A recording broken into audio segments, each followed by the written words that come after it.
White House aides say brokered talks continue with a sense of urgency. Here's ABC's Karen Travers. National Security spokesman John Kirby said today that they believe a deal could happen. He said the gaps are narrow enough that it could get done. Now, notably, Kirby also said he would not call this a final deal. He wasn't going to characterize it as a take it or leave it moment, which has been out there in some reports right now. Extreme heat keeping its grip in the Southwest, and that heat moves into California this week. Flash flooding also a concern.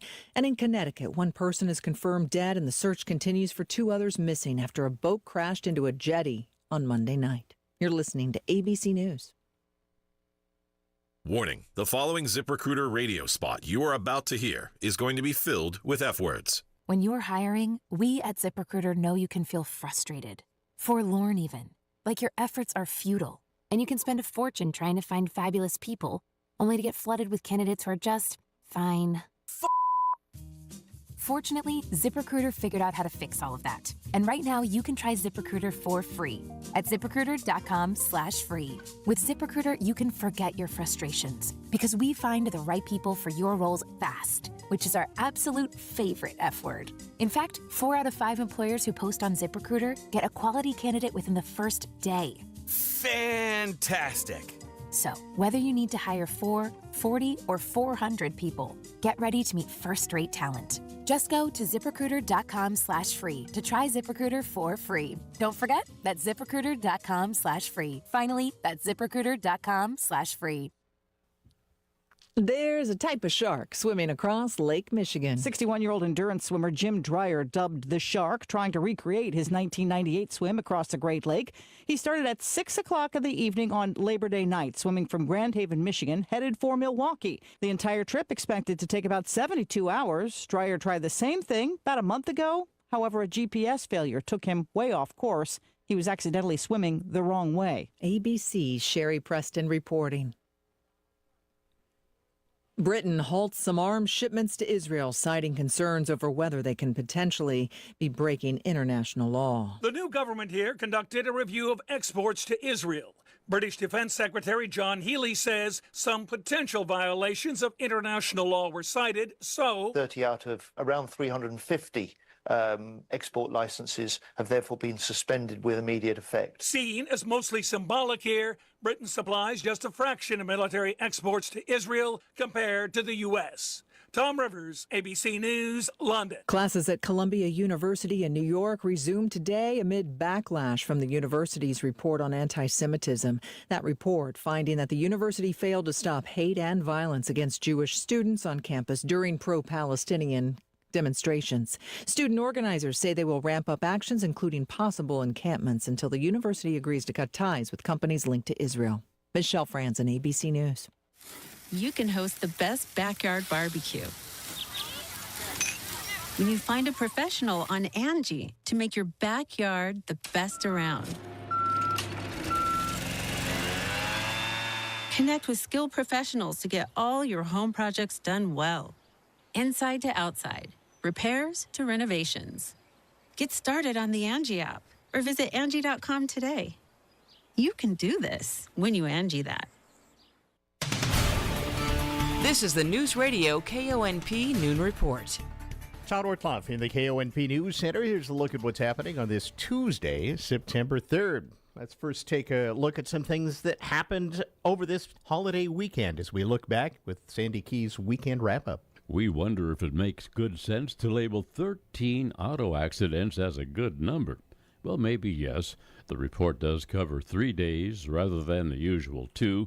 3 days of notoriously heavy highway traffic by people mostly unfamiliar with the area. One crash was recorded in Sequim, one in Forks, one in CQ, all the rest in Greater Port Angeles, but no injuries mentioned. We have no statistics for yesterday. While domestic violence was down to just 1 in Carlsberg Sunday and another in Port Angeles Friday, there were complaints of assault 45 minutes apart Friday at Charles Road, Port Angeles, and East Washington Sequim, and West Washington Sequim, and along 101 Sequim. Only 5 threats of assault, and those didn't get carried out.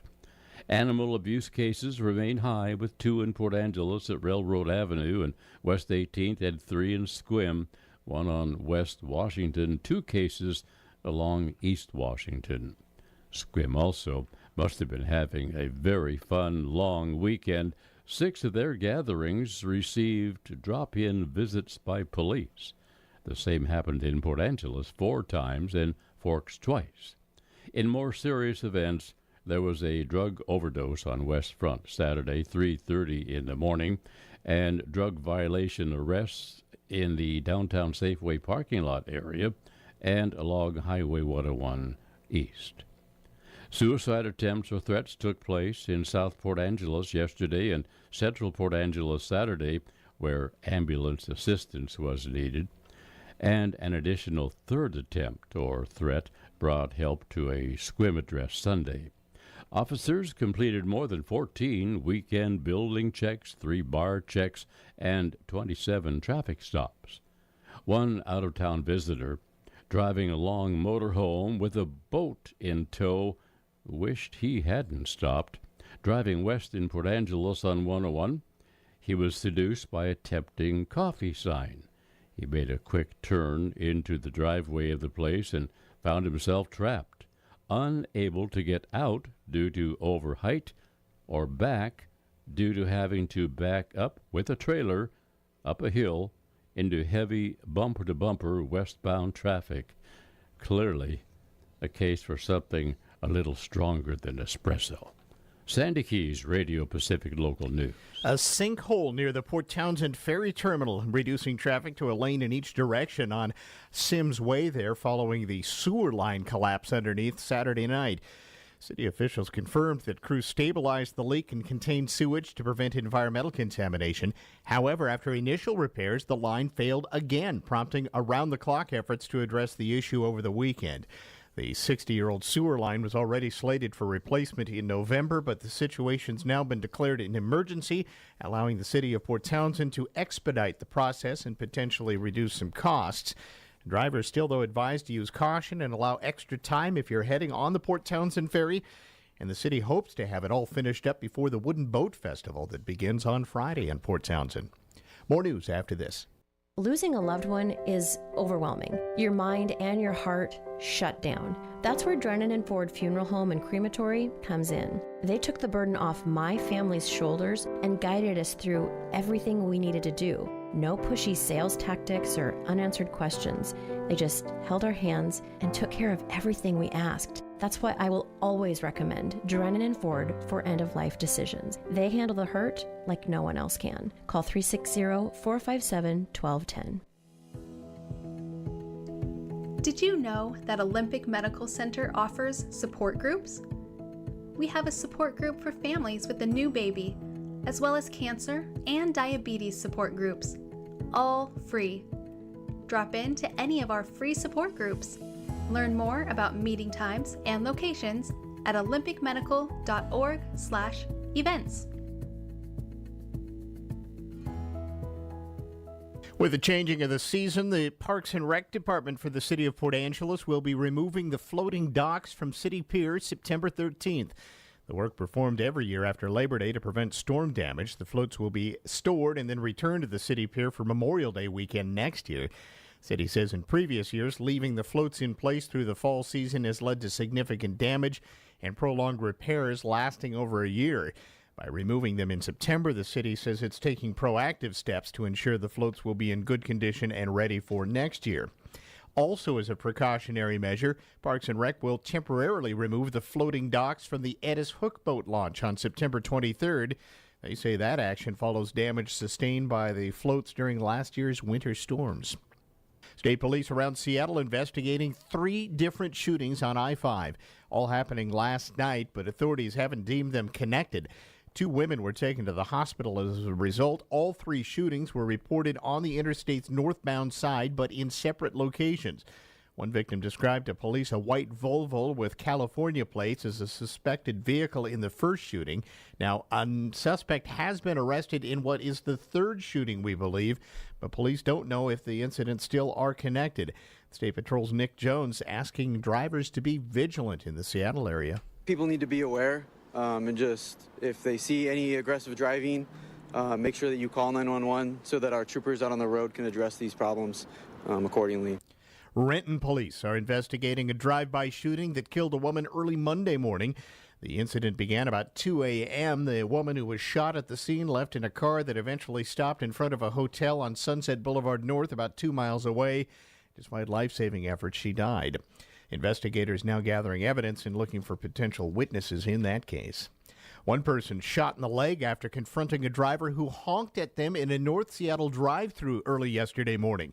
The incident happened about 12:30 in the morning at the restaurant at the Aurora Avenue North area. According to Seattle police, the victim was waiting in line when the suspect's vehicle pulled in behind and honked.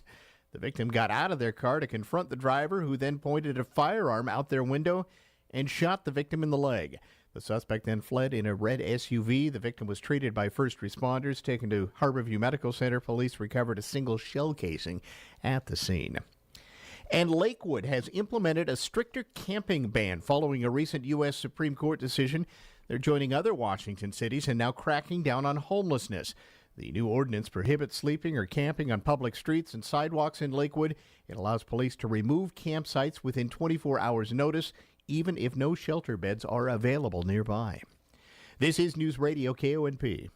Hey everybody, it's closeout time! This is Dale from Wilder Auto, and the factories are up to speed and the new models are arriving every day. Stop by now for great selection and the best deals of the summer on our remaining models. We've also got tons of used inventory, so check out our great lineup of used trucks, SUVs, vans, and cars, and every used vehicle comes with the Wilder Advantage. We've got so many choices with over 400 new and used vehicles to select from, so stop by and see us. Or 24/7 at wilderauto.com.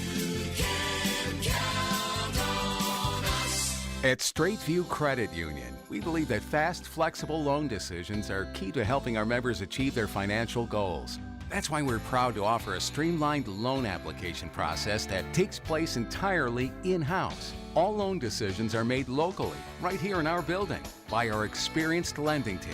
This means that we can typically approve loans within 1 to 2 days, so you can get the funds you need quickly and efficiently. Plus, as a member-owned cooperative, we're committed to putting your needs first and providing personalized service that helps you achieve your financial goals. So, whether you're looking to purchase a new car, purchase a new home, make home improvements, or consolidate debt, we've got you covered. Visit us online at svcu.com or stop by our branch on Lincoln Street in Port Angeles to apply for your loan today. Straightview Credit Union. Fast, flexible loan decisions to help you reach your financial goals. Insured by NCUA, Equal Housing Lender. Here's your News Radio KONP forecast, brought to you by All Weather Heating and Cooling. Sunshine mixed with clouds at times this afternoon, with daytime highs approaching 65. Northeasterly winds 5 to 10 miles per hour. Partly cloudy skies again tonight, lows dip down to about 53. Ample sunshine expected tomorrow, daytime highs approaching 71. Ample sunshine expected Thursday, with daytime highs approaching 77. 76 Friday. A peek at the extended shows, 72 Saturday, 68 Sunday, and 65 on Monday. That's a look at your forecast. I'm meteorologist Paul Trombley. Currently, it's 63 degrees. They didn't find luck in Ireland, nor did they bring any home. Good morning, I'm Jay Reynolds. First full weekend of college football wrapping up last night with another stunner. Boston College controls the game from the first quarter and beats 10th-ranked Florida State. BC, a 28-13 win in Tallahassee. Bill O'Brien winning his debut with Boston College, while Mike Norvell and the Seminoles are reeling from 2 losses to start the season. Conventional wisdom, says ESPN analyst Louis Riddick, was that they'd bounce back from the loss in Dublin. They'll get right this week. You know, it was a wake-up call going over there to Ireland. They'll be just fine. They have too many good players. They have a front four that looks like an NFL-level front four on defense. DJ will find his rhythm. The offensive line will take over. They have so much experience. No, and no. And Florida State loses by 15. They're 0-2, despite being double-digit favorites in each of those games. Speaking of college football, the Mountain West and Pac-12 missing the deadline over the weekend to extend their football scheduling beyond this season. So the most likely scenario, Oregon State and Washington State would build fully independent schedules for next year. Baseball still a half game separating the Yankees and Orioles in the AL East. Yankees beat the Rangers 8-4. Orioles keep pace with a win over the White Sox, Chicago's 11th consecutive loss, 108th on the season. Guardians 4-2 over the Royals. Cleveland leads the Twins by 3.5. Minnesota 5-4 win over the Rays. Diamondbacks 11-6 over the Dodgers. Shohei Ohtani with 3 more stolen bases. Padres 3-0 shutout of Detroit, their 8th shutout of the year. Brewers get their 8th Grand Slam of the year. They beat the Cardinals 9-3. Mets a half game out of the final wild card spot. They beat the Red Sox 4-1. Tennis, both top seeds advance in the quarterfinals at the U.S. Open. Iga Swiatek winning yesterday in straight sets. She gets American Jessica Pegula next.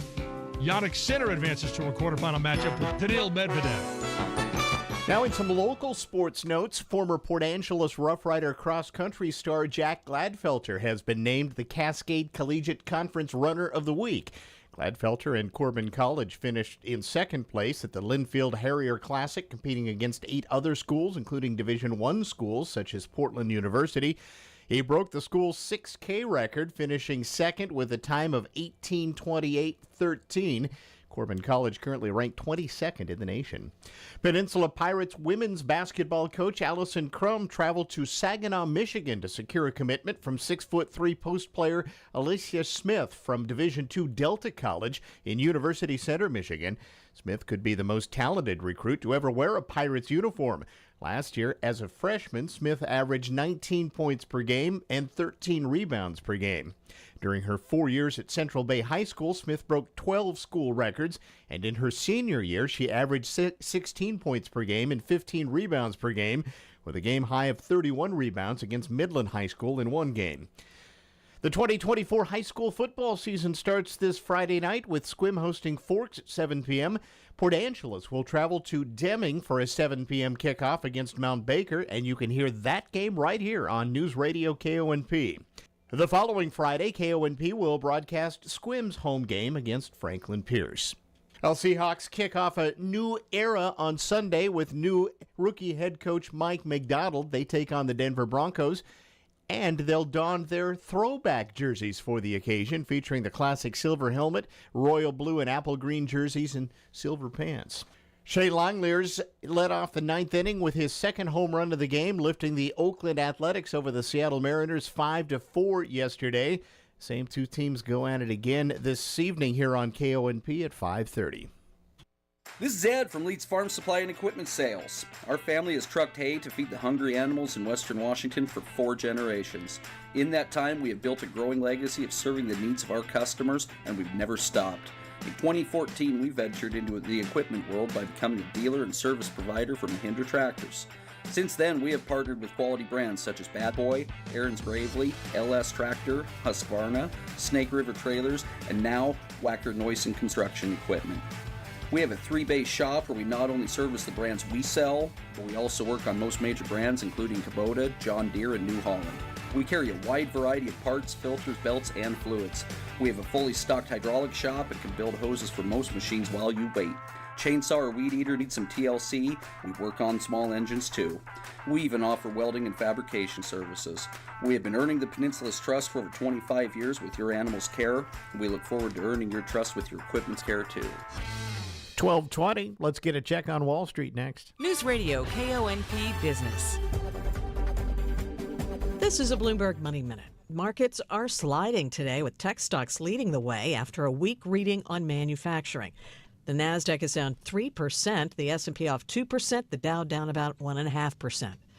The housing inflation we've been seeing lately is expected to ease in the coming year. That's the word today from the San Francisco Fed that looked at economic conditions. It says as the gap between supply and demand narrows, housing inflation should ease. It still accounts for a large share of overall inflation, rising 5% in July from a year earlier when overall inflation was 2.9%. Fans of Game of Thrones can now battle it out themselves when over about 2,000 items from the series go up for auction. Costumes, props, set pieces, and memorabilia from HBO's hit show are now available for bidding through Heritage Auctions. You can grab a piece of history when the auction takes place in Dallas, October 10th through the 12th, with preview viewings running in September through early October. I'm Nancy Lyons, Bloomberg Radio. Next up, check on the roads and traffic this noon hour, brought to you by Angela's Furniture and by McCrory Carpet One. fun. From now through September 13th at Angelus Furniture, you can save up to $800 off select adjustable Stearns & Foster mattresses. This is the biggest sale of the entire summer, so you don't want to miss this opportunity to keep those extra dollars in your pocket. You'll also save up to $700 on select Tempur-Pedic adjustable mattress sets powered by Sleep Tracker AI. You won't find better deals anywhere than you will at Angelus Furniture. Stop by and find the perfect mattress for your perfect night's sleep. Buying locally doesn't always mean paying more. At McCrory Carpet One, they're a part of a cooperative that bands together over 1,000 family businesses just like them to form the largest floor buying group in America. Together, they buy over $7 billion in flooring. That means not only do you get the best prices and quality installation, but you help support local jobs and families. For over 60 years, always priced right, always done right. McCrory Carpet One. News Radio KONP, traffic and roads. All right, just a lot of volume out there. Typical for this noon hour. You're going to see some slowdowns on First and Front in downtown due to construction and volume. Also a little tight on Lincoln Street right now. After that, though, not a real bunch of problems besides just volume to deal with as you head out to Squim. Squim is doing fine at last check. Hood Canal Bridge right now is open to traffic and no scheduled closures on the docket, at least for the time being.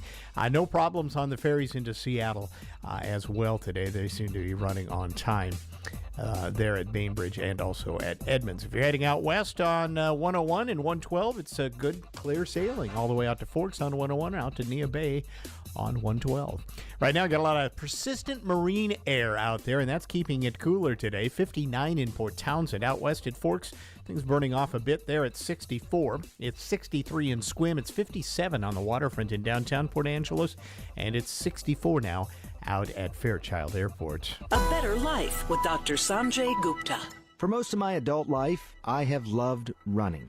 Ideally outside, but if it's raining or if I'm crunched for time, the treadmill, better than nothing. You can get a great workout, but you've got to be careful. According to the U.S. Consumer Product Safety Commission, more people are injured by treadmills than any other piece of exercise equipment. So here's how to stay safe. Start by making sure there's a safe amount of distance behind the treadmill in case you fall off.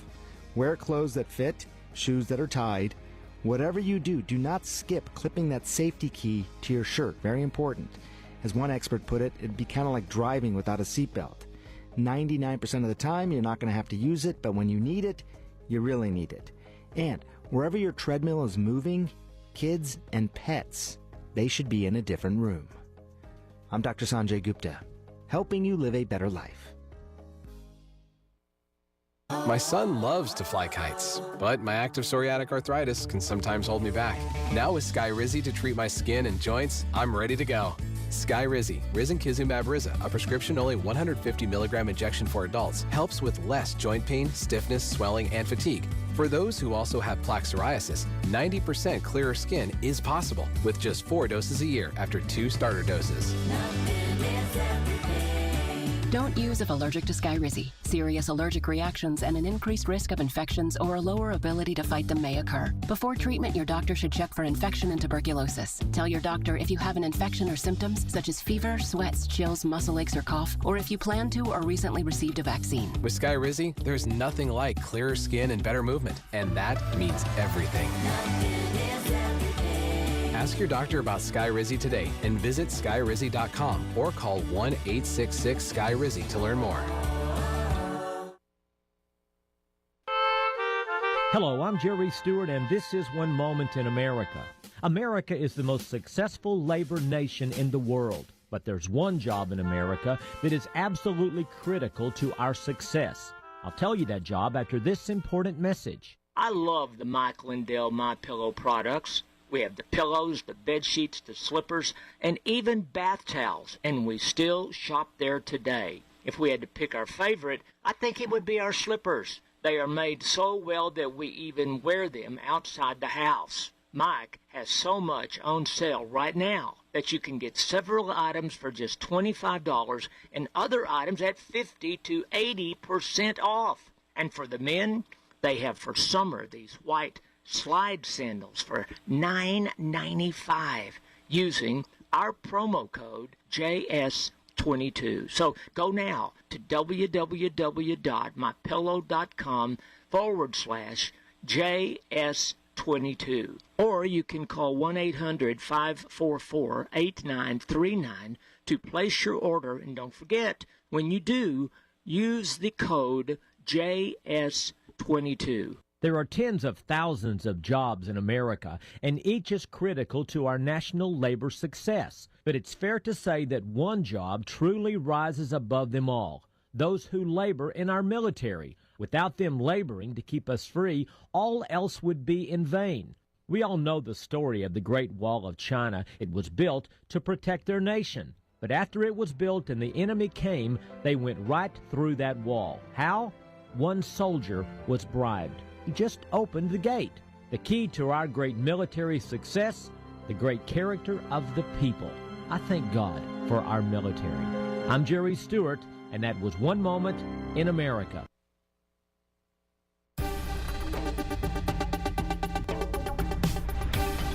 For the Washington State News Network, I'm Rob Francis. Thousands of hotel workers across the United States, including a number in Seattle, went on strike on Labor Day following stalled contract negotiations with major hotel chains like Hilton, Hyatt, and Marriott. In Seattle, the strike will impact the Westin Seattle, the Seattle Airport Hilton, and the Doubletree Seattle Airport, as workers from various departments are demanding better workloads and higher wages. A 10-year-old boy is dead following a two-vehicle accident involving a semi-truck in Kittitas County on Sunday evening. The Washington State Patrol said the wreck occurred on Interstate 82 near Ellensburg when 24-year-old Stefania Fernandez Granados made an illegal turn in her car and collided with a semi. Neither the driver of the semi or Granados were injured, but Granados' son, Sergio Fernandez Granados, was killed in the accident. The collision closed a portion of I-82's eastbound lanes for several hours. Troopers say impairment was not a factor in the accident. And a vigil for the 6 murdered hostages killed in Gaza drew hundreds to Mercer Island yesterday. The vigil at Lyd Park featured prayers, speeches, and a call to end anti-Semitism. The group then marched across the I-90 bridge. The Anti-Defamation League says reports of anti-Semitic events have more than tripled since the October 7th attack in southern Israel. For more on these stories and others, download the WSNN mobile app. You can also visit our website anytime at WashingtonStateNews.net.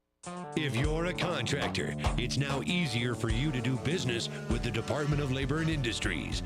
Go to lni.wa.gov/skip the line and make an appointment with us ahead of time. No waiting around, no wasted time away from your job site. You get in, get out, and get on your way. Easy. So contractors, just go to lni.wa.gov/skip the line to make an appointment and get back to doing what you do best. The possibility of lung cancer can be pretty scary, especially if you're one of approximately 8 million current or former smokers at high risk. That's why SaveByTheScan.org wants you to know that now there's a breakthrough low-dose CT scan that can detect lung cancer early, and it only takes 60 seconds. You stop smoking, now start screening. For an easy quiz to see if you're eligible, visit SaveByTheScan.org. It could save your life. SaveByTheScan.org is brought to you by the American Lung Association's Lung Force Initiative and the Ad Council. Breaking news this hour from townhall.com. I'm John Scott. A week full of updates on the economy, and Wall Street is on track now for its worst day in nearly a month. The Dow down more than 500 points from its record set on Friday before Monday's Labor Day holiday. The economic highlight will come Friday this week when the latest update on U.S. job growth will arrive. Correspondent Norman Hall reports Israeli Prime Minister Benjamin Netanyahu is pushing back against pressure to negotiate a ceasefire in Gaza to win the release of hostages that are held by Hamas. Despite nationwide protests and a strike by Israelis demanding he accept a deal to end the war in Gaza and gain the return of hostages, Prime Minister Benjamin Netanyahu says he won't be preached to.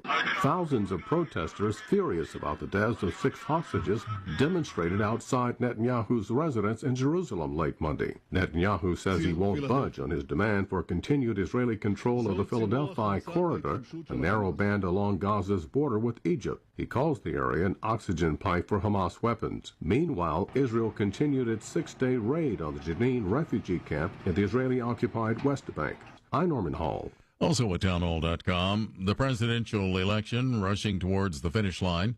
with a much-anticipated debate in Philadelphia scheduled for September 10th. This debate has been highly anticipated by just about everybody paying close attention to the presidential race.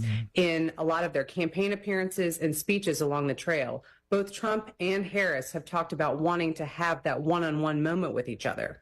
And let's not forget, the only other presidential debate that's happened in the general election cycle was pretty pivotal. Correspondent Meg Kennard. The Dow is now down 617 points and the NASDAQ losing 540. More at townhall.com. In theaters now, Reagan returns to office. We are the greatest country in the world. We have just forgotten. You can run from a bully for so long, but after a while, you're going to have to stand up to him. I am about to start the biggest war of this century. You told me you wanted to make a difference in this world. What would you have me do? I want you to fight! Mr. Gorbachev, tear down this wall. Reagan, in theaters now, rated PG-13. The new two-part documentary, Trump's Front Row Joes, is the first inside look at Trump's diehard fans. The Front Row Joes are incredible people. Camping out for days to be the front row at every Trump rally to support their hero. The kind of basis for all the rallies, there's like dead fans. Trump's Front Row Joes, from executive producer Sean Spicer. You had to love Mr. Donald Trump. Trump's Front Row Joes. Watch it now. Go to salemnow.com. salemnow.com. A decision on a major policy shift on marijuana won't come until after the presidential election. A decision whether to reclassify marijuana as a less dangerous drug won't come until after the presidential election in November. The DEA set a hearing date of December 2nd to take comment on the proposal. That could put a new spotlight on the presidential candidates' positions on marijuana. Vice President Kamala Harris has backed decriminalizing the drug, and over the weekend, former President Donald Trump signaled support for a Florida legalization measure following earlier comments that he increasingly agrees people shouldn't be jailed for the drug now legal in multiple states. I'm Julie Walker. A former deputy chief of staff to New York Governor Kathy Hochul has been charged with acting as an undisclosed agent of the Chinese government. Linda Sun was arrested along with her husband, Chris Hu. Breaking news at townhall.com.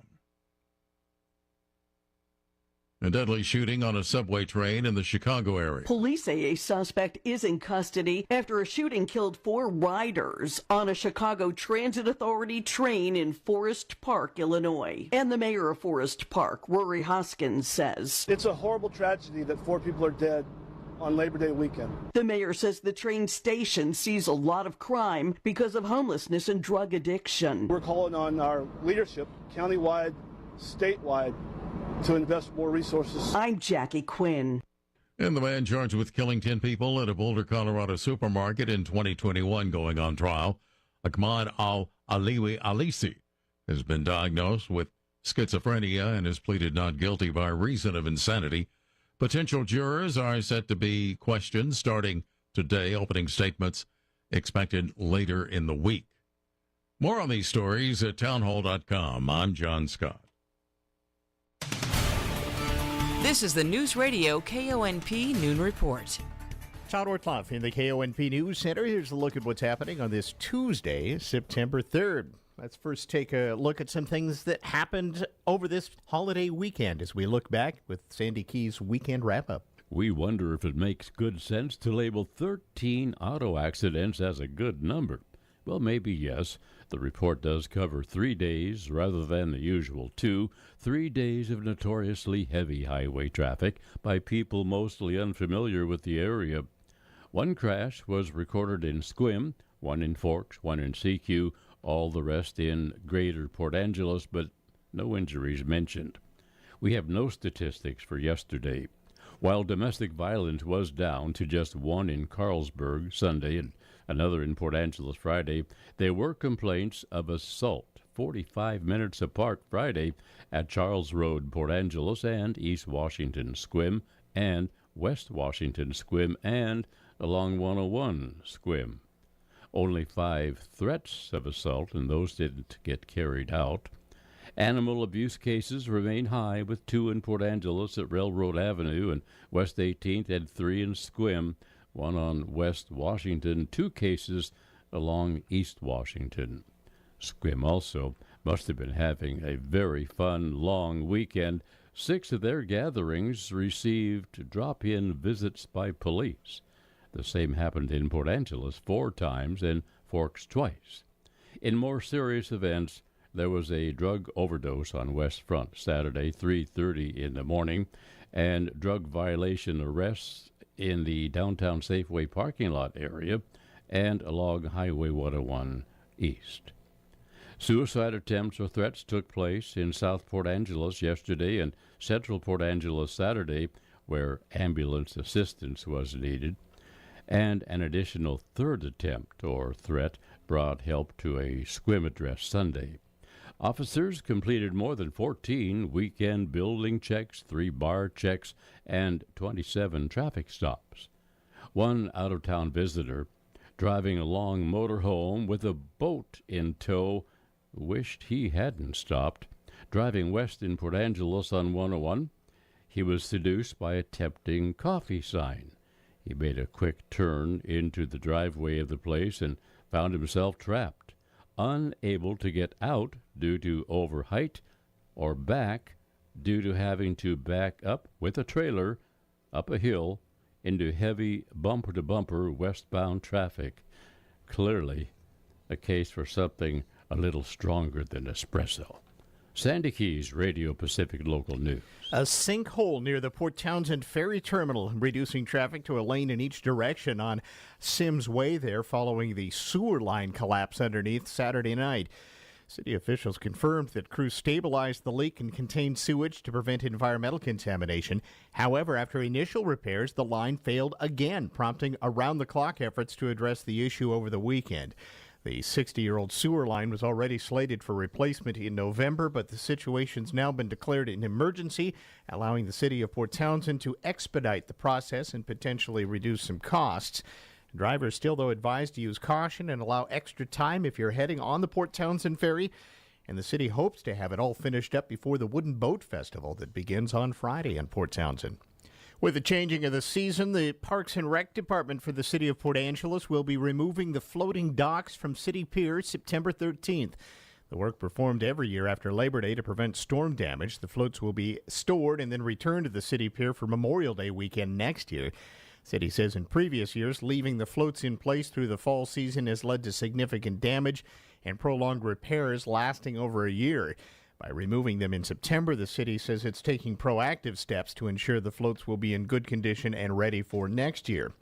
Also, as a precautionary measure, Parks and Rec will temporarily remove the floating docks from the Edis Hook boat launch on September 23rd. They say that action follows damage sustained by the floats during last year's winter storms. State police around Seattle investigating 3 different shootings on I-5, all happening last night, but authorities haven't deemed them connected. 2 women were taken to the hospital as a result. All 3 shootings were reported on the interstate's northbound side, but in separate locations. One victim described to police a white Volvo with California plates as a suspected vehicle in the first shooting. Now, a suspect has been arrested in what is the 3rd shooting, we believe, but police don't know if the incidents still are connected. State Patrol's Nick Jones asking drivers to be vigilant in the Seattle area. People need to be aware. And just, if they see any aggressive driving, make sure that you call 911 so that our troopers out on the road can address these problems accordingly. Renton police are investigating a drive-by shooting that killed a woman early Monday morning. The incident began about 2 a.m. The woman who was shot at the scene left in a car that eventually stopped in front of a hotel on Sunset Boulevard North about 2 miles away. Despite life-saving efforts, she died. Investigators now gathering evidence and looking for potential witnesses in that case. One person shot in the leg after confronting a driver who honked at them in a North Seattle drive-thru early yesterday morning. The incident happened about 12:30 in the morning at the restaurant at the Aurora Avenue North area. According to Seattle police, the victim was waiting in line when the suspect's vehicle pulled in behind and honked.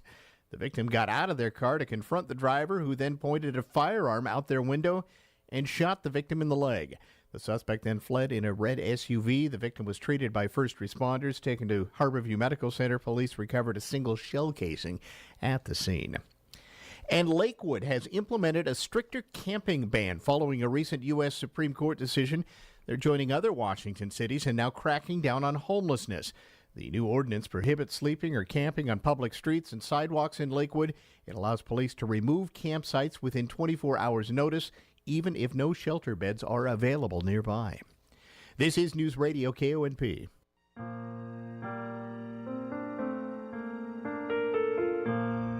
Hello, this is Amanda Huff with Swim Valley and Harper Ridgeview Funeral Chapels. I'd like to take a moment to tell you about a new, exciting, and environmentally friendly development in the funeral industry.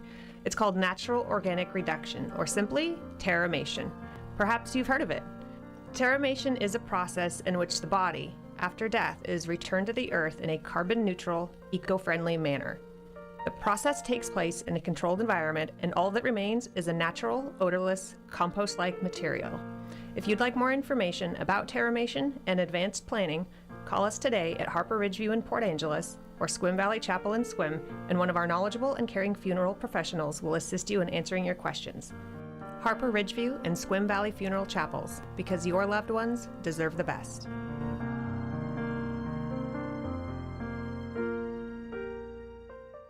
As the new school season begins, don't forget to mind those school zones. Safety is our top priority, so reduce your speed, stay alert, and be ready to stop. Watch out for kids crossing and follow the posted speed limits. Let's make every school zone a haven for learning and protection. Remember, a few extra moments can make a lifetime of difference. Slow down, show caution, and ensure a safe passage for our students. This message brought to you by all of us at Radio Pacific. Sometimes the more things change, the more things stay the same. Cars and trucks certainly have changed, but it's really good to know that A1 Auto Parts in Sequim has the same great service and expert advice as always. Whether it's advanced technology of the newest model or a classic with hard-to-find parts, the A1 team is your go-to for expert advice and tracking the right equipment. A1 Auto Parts and Marine across from Sunshine Cafe in downtown Sequim. Mothers are a treasure beyond measure, and their strength is the cornerstone of families and communities. This Friday, September 6th, Eastern Hills Community Church is hosting a very special event just for moms. Acclaimed author, speaker, and mother of four, Karen Stubbs is bringing her Night for Moms to Sequim, her first ever event in Washington. Karen's wisdom and practical advice will touch on the different temperaments of children, the essential purpose of motherhood, and the delicate balance between a busy career and home life. Motherhood is both the toughest and most rewarding journey, filled with bedtime battles, countless joys, and endless love. This event is a chance to find encouragement, share in laughter, and gain valuable insights. Don't miss this opportunity to connect with fellow moms and celebrate the incredible calling of motherhood. Join us for a Night for Moms this Friday, September 6th at Eastern Hills Community Church in Carlsberg. It's a night to honor and uplift the amazing strength of mothers. For details and registration, go to ehcchurch.org. Here's your News Radio KONP forecast brought to you by All Weather Heating and Cooling. Sunshine mixed with clouds at times this afternoon, with daytime highs approaching 65. Winds out of the northeast, 5 to 10 miles an hour. Partly cloudy skies again tonight. Lows dip down to about 53. Highs level off around 71. Tomorrow, ample sunshine expected. Dry with temperatures a bit above average Thursday and Friday, and highs from the mid-70s to the upper 70s. That's a look at your forecast, powered by weatherology.com. I'm Derek Height. Right now, it's 63 degrees. With SRN Sports, I'm Jeremy House. Major League Baseball in the American League, the New York Yankees keep their half-game lead in the American League East by beating the Texas Rangers 8-4. Garrett Cole pitched 6 innings, a 4-hit, 1-run ball, fanned 9 to get the win, left the game in the 6th with a right calf cramp. Giancarlo Stanton reached the 25th home run plateau for the 10th time in his career with a solo blast. Yankees put the game away with a 5-run 6 against Jack Leiter and reliever Chase Anderson, highlighted by a 2-run double by Anthony Rizzo and an RBI double by Aaron Judge, his 124th RBI of the season. As correspondent Bob Stevens reporting, other American League winners included Baltimore, Cleveland, Minnesota, and Oakland. In the National League, winners were Milwaukee, the LA Dodgers, and Pittsburgh. In interleague play, winners included San Diego, Cincinnati, and the New York Mets. This is SRN Sports. Football, one top 25 game last night saw Boston College upset 10th-ranked Florida State 28-13.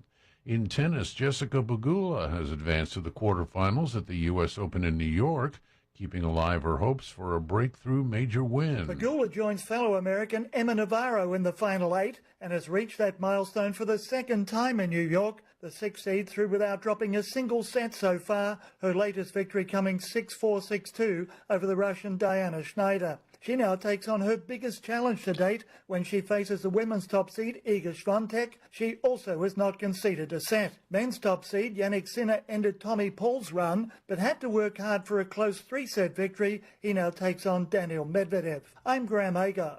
NFL news, San Francisco rookie receiver Ricky Pearsall was placed on the non-football injury list after he was shot during an attempted robbery. This is SRN Sports. Welcome to Volunteer Spotlight, sponsored by Jim Hagwood at Port Angeles Realty. This is Alan Barnard, and this Volunteer Spotlight shines on Habitat for Humanity, who, for over 30 years, has supported affordable home ownership, both by building modest, well-built homes, partnering with qualifying families, and through performing repairs for low-income community members to stay in their homes as they age. You can help by buying from Habitat Clallam stores in Port Angeles and Sequim, or making a tax-deductible donation. Also, to volunteer with Habitat, text Susan Bradshaw at 360-775-9781. That's 360-775-9781. It's said that service is the rent we pay for our space on Earth. That's why we present this Volunteer Spotlight, sponsored by Jim Hagwood, Port Angeles Realty. Tri-State Roofing is celebrating the grand pre-opening in Sequim. Tri-State specializes in more than just roofs, siding, gutters, patio covers, and doors. And the best part is, we got you covered with incredible financing. Project now and pay later, much later. Zero down payment, zero payments, and zero interest for up to 18 months on approved credit. Experience the Tri-State way. We've got you covered 24/7. Call 253-ROOFING. Tri-State Roofing, we got you covered. Get ready to rock and roll with the ultimate classic hits band, Black Diamond Junction.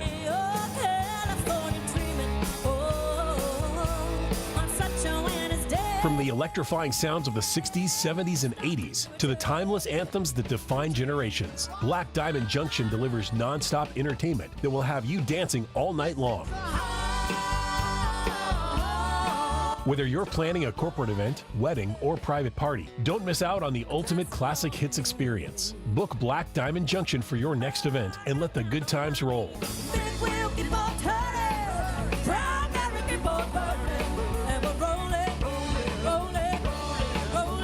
Visit our website, blackdiamondjunction.com, or call 360-460-2010 to reserve your date.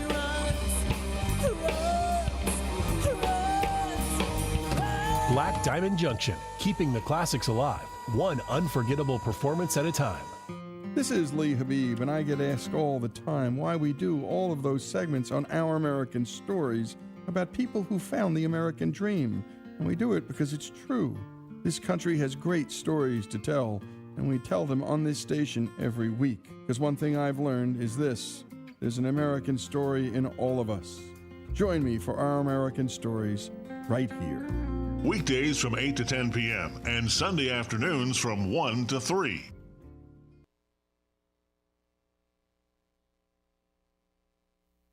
Newsradio KONP Business. This is a Bloomberg Money Minute. Minutes to go ahead of Wall Street's closing bell, and this first trading day of September cannot end soon enough for investors. Stocks are tumbling after U.S. manufacturing fell to a 4-year low last month, and on jitters about what this Friday's August jobs report might show us about the U.S. labor market. Right now, the Dow, which started at a fresh all-time high this morning, down over 600 points, 1.5% lower. The NASDAQ down 3 1/3%, and the S&P 500 is down 2%.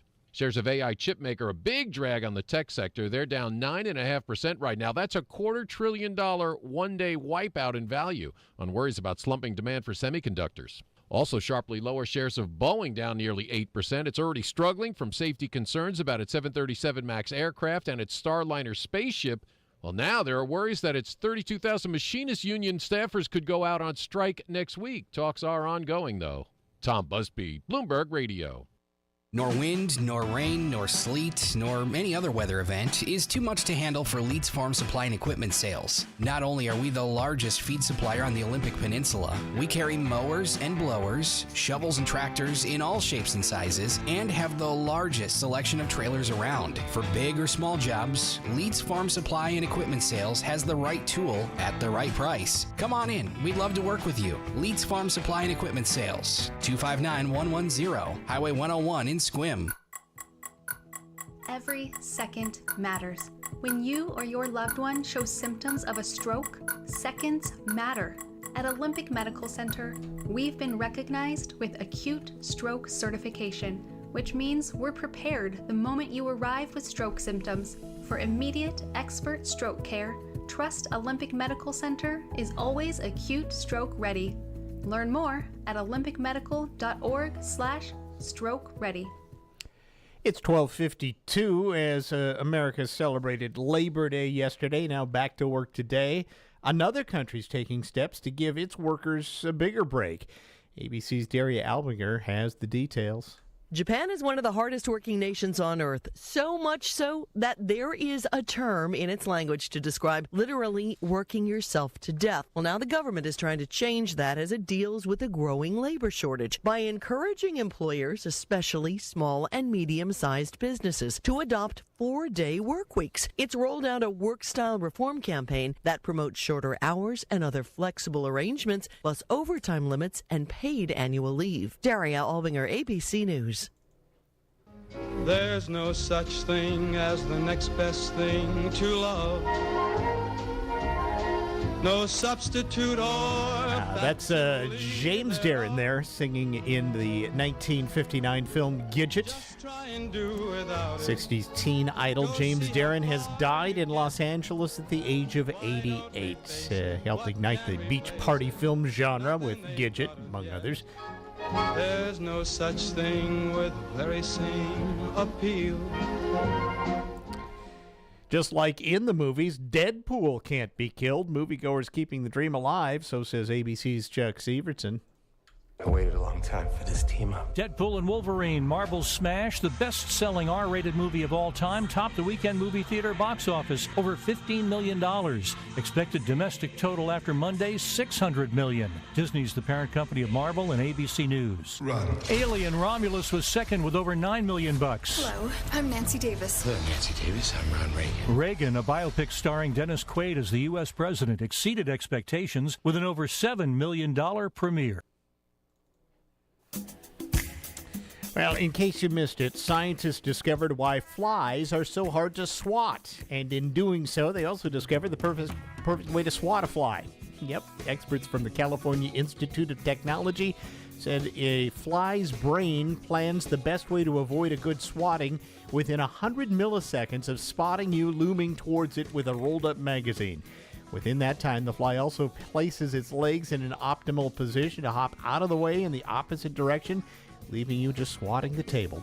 The research also suggests an optimal method for actually swatting a fly. Quote, it's best not to swat at the fly's starting position, but rather to aim a bit forward of that to anticipate where the fly is going to jump when it first sees your swatter. At least 2 generations have no concept of the world before texting, social media, smartphones, video games, and streaming. But suddenly, Gen Z has discovered what America first knew about in the early 1950s. Don't look now, but free TV is having a moment. I'm Kim Commando for T-Mobile. Their advanced network now goes farther than ever before. Visit T-Mobile.com/55 today. It seems like only a few months ago that we abandoned cable and satellite. They deserved it. High prices and snotty service drove us into the open arms of Netflix and cutting cable. We were lured by the promise of great entertainment, and we purchased Hulu, Disney, Apple, Paramount, Prime, and more. And just like that, we're paying more than we once did for cable. This has led an entire generation to rediscover, wait for it, free TV. Except you do have to watch those annoying ads. But wait, those annoying ads are on your paid streaming channels too, aren't they? What's next? Rooftop antennas? Be sure to get my free newsletter. Sign up at getkim.com. Hey friends, Kim here. You know, it seems the older you get, the savvier you become at saving money. I really hate to overspend on things, especially the necessities. But thanks to T-Mobile, I don't have to worry about overpaying for wireless service, so I've got more time and money to spend on other things. At T-Mobile, customers 55 and up can get 2 lines of talk, text, and data for just $30 a month per line. That's a 45% savings versus Verizon and AT&T. Plus, Scam Shield Premium is included, which means fewer scam calls and more tools to help you optimize and organize your mobile life. Experience all this and more with T-Mobile, America's largest 5G network. Don't miss out. Get 2 lines of talk, text, and data for $30 a month per line at T-Mobile. Visit T-Mobile.com or your local store to make the switch and save. With autopay using debit or bank account plus taxes and fees. 25% off 2 lines versus AT&T Starter and Verizon Welcome. Plan benefits vary. See details. Capable device required for Scam Shield. Turning on Scam Block. My block calls you want. Disable anytime. It is Earth's most precious resource, and it also may be an important factor when it comes to living longer. I'll tell you more after this. Not valid in all states or prohibited by law. Loans are subject to lender approval. See website for details. Bills piling up? Rent due? Need cash help but have bad or no credit? Then you need to go to FastLoansAI.com, where you can get approved for a loan of up to $10,000 regardless of your credit score. FastLoansAI.com is one of the largest lender networks. Their advanced technology can help anyone get up to $10,000. Best part? Money can be in your bank account as fast as the same day. When you need fast cash, go to FastLoansAI.com. That's FastLoansAI.com. Offer not valid in all states or prohibited by law. Loans are subject to lender approval. See website for details. Honey, the credit card bill came, and we're maxed out. Maxed out cards, rent is due. We just need some extra cash to help us get by. Maybe we should go to 27cash.com. With our bad credit? 27cash.com is one of the largest personal loan networks. They can help people with any type of credit get up to $5,000, and cash can hit our bank account as soon as tomorrow. When you need extra cash, go to 27cash.com. That's 27cash.com. 27cash.com. Water is something that many of us take for granted, both when drinking it and using it in our daily lives. In fact, researchers estimate that chronic dehydration can be linked to a 15-year shorter life expectancy in some cases. Over 60% of our body is made up of water. While food can supply some of the water we need, it's easiest and most common for us to drink the water we need. Most women need 2.7 liters a day, and most men need 3.7 liters a day. Don't want to measure or count ounces? Just look at the color of your urine. Pale yellow indicates adequate hydration. With Your Body, I'm ABC's Dr. Jennifer Ashton. This is a true, sad story for ADT, the leader in home security systems. My favorite dog, Oliver, was stolen from our garage recently. If I had a camera system installed in my home from ADT, I would have known exactly what car possibly pulled up in my driveway and stole my little friend. If I had a security system from ADT, my dog would still be here. I called ADT this weekend, and they're coming out in a few days to install a camera and a new security system. Unfortunately, it's a little too late for me. Listen, protect everyone you love in your family. Call ADT now. Have them come out and give you a quote to install a full security system in your home. Don't let it be too late for you. Call right now. Paid for by the Home Security Hotline. 800-561-6198. 800-561-6198. 800-561-6198. That's 800-561-6198. Online at myclallamcounty.com. News Radio KONP, Port Angeles, Squim, a Radio Pacific station. From ABC News, I'm Michelle Franzen. The U.S. says efforts are underway to fine-tune a Gaza ceasefire and hostage release deal between Israel and Hamas. National Security Communications Advisor John Kirby says President Biden is involved and the new proposal will require flexibility from all sides. I can't tell you what the timeline looks like. I can't tell you if we get it done exactly what every little paragraph and context of the final proposal would look like. The urgency coming after Hamas killed 6 hostages, including Israeli-American Hirsch Goldberg Poland. Music plays a role in political campaigns, from rallies to online videos and ads. Now a judge has weighed in on one song used by the Trump campaign. It's Trump's unlicensed use of this song, heard at his August 9th rally in Bozeman, Montana, that's at issue. An Atlanta-based federal judge has now issued an injunction preventing Trump from using Sam and Dave's Hold On, I'm Coming, which was co-written by the late Isaac Hayes. Hayes' children argued in court that Trump, quote, refuses to honor, respect, and pay for their father's work. Several artists have objected to Trump's use of their music at his rallies. Some have threatened similar legal action. Stephen Portnoy, ABC News, Washington. Trump heads to the battleground state of Pennsylvania for a town hall tomorrow. The Harris Walls campaign rolls out its Reproductive Freedom bus tour this week, starting in Palm Beach County, Florida. More than 50 people are dead following Russian airstrikes in eastern Ukraine at a hospital and college in Poltava. More from ABC's Patrick Reevell. There was very little warning between the missile hitting this college and it being launched because the city is so close to the border, and that meant that people were caught out in the open before they could reach the shelters. Extreme heat keeping its grip on the southeast, and the temperatures rising in Phoenix, 100 degrees for the last 100 days of this year. Details ahead. Warning, the following ZipRecruiter radio spot you are about to hear is going to be filled with F words. When you're hiring, we at ZipRecruiter know you can feel frustrated, forlorn even, like your efforts are futile, and you can spend a fortune trying to find fabulous people, only to get flooded with candidates who are just fine. Fortunately, ZipRecruiter figured out how to fix all of that. And right now, you can try ZipRecruiter for free at ZipRecruiter.com/free. With ZipRecruiter, you can forget your frustrations because we find the right people for your roles fast, which is our absolute favorite F word. In fact, 4 out of 5 employers who post on ZipRecruiter get a quality candidate within the first day. Fantastic. So, whether you need to hire 4, 40, or 400 people, get ready to meet first-rate talent. Just go to ZipRecruiter.com/free to try ZipRecruiter for free. Don't forget, that's ZipRecruiter.com/free. Finally, that's ZipRecruiter.com/free. Chase Bank says it may crack down on customers who tried to take advantage of a glitch, writing and depositing fraudulent checks, and then taking the cash. The fact of the matter is we'll always come back to bite you, and we saw that happen today. So ignorance is not an excuse for breaking the law. Folks might say, well, look, it was this so-called glitch, and I did this, and I got the money, and so it was my money. Not the case. ABC's Alexis Christoforous. Chase putting a freeze on some people's accounts and demanding the money back.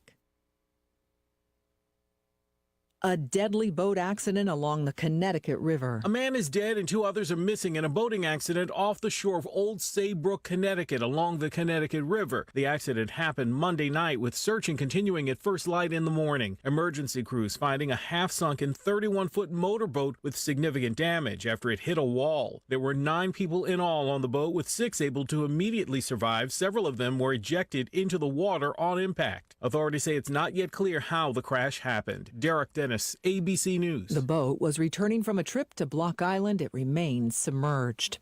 Authorities in the Democratic Republic of Congo say at least 129 people are dead following an attempted jailbreak in the nation's main prison. Most of the dead died in a stampede. There were also reports that 24 people were fatally shot by warning shots fired by guards. It's not known if all the fatalities are inmates. Michelle Franzen, ABC News. End-of-life decisions are hard. Be it pre-planning or sudden loss, you need to have an advocate in your corner, which is why I wholeheartedly recommend Drennan and Ford Funeral Home and Crematory in Port Angeles, the only locally owned funeral home and crematory in Clallam County. Their expertise ensures a smooth process so you can focus on healing and being with your loved ones. Their help through the darkest time in my life will forever stay with me. Call 360-457-1210. Caviar Jewelry is freshly restocked with Darling Sterling Silver Fashions. If you haven't stopped by in a while, now is a great time to check out the whole new collection. We have also, for the first time in Caviar history, marked our clearance jewelry to 50% off indefinitely. Every week we pull 1-year-old inventory and add it to the half-off case. You won't find deals like this anywhere else. Annie and Sharon can't wait to see you again. Caviar Jewelry, 2416 East Highway 101. KONP News brought to you by RE/MAX Evergreen Real Estate Outstanding Agents. Outstanding results, 457-6600. Police around Seattle investigating 3 different shootings on I-5. They all happened on Monday night, but authorities haven't deemed them connected. 2 women were taken to the hospital. All 3 shootings reported on the interstate's northbound side, but at separate locations. One suspect has been arrested now, and a victim's described to police a white Volvo with California plates as a suspected vehicle in the first shooting. State Patrol's Nick Jones. People need to be aware, and just if they see any aggressive driving, make sure that you call 911 so that our troopers out on the road can address these problems accordingly. Here's your News Radio KONP forecast, brought to you by Olympic Game Farm.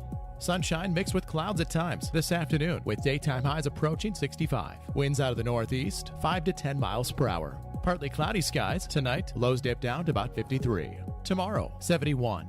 Highs around 77 Thursday, under clear skies. 76 Friday. Looking further out, 72 Saturday, 68 Sunday, and 65 on Monday. To recap, highs reach 65 today. We should dip down to around 53 tonight, high of 71 tomorrow.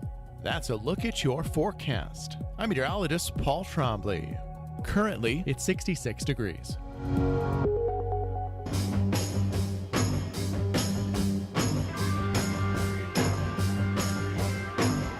It's the Todd Ortloff Show on News Radio KONP. Now, here's Todd.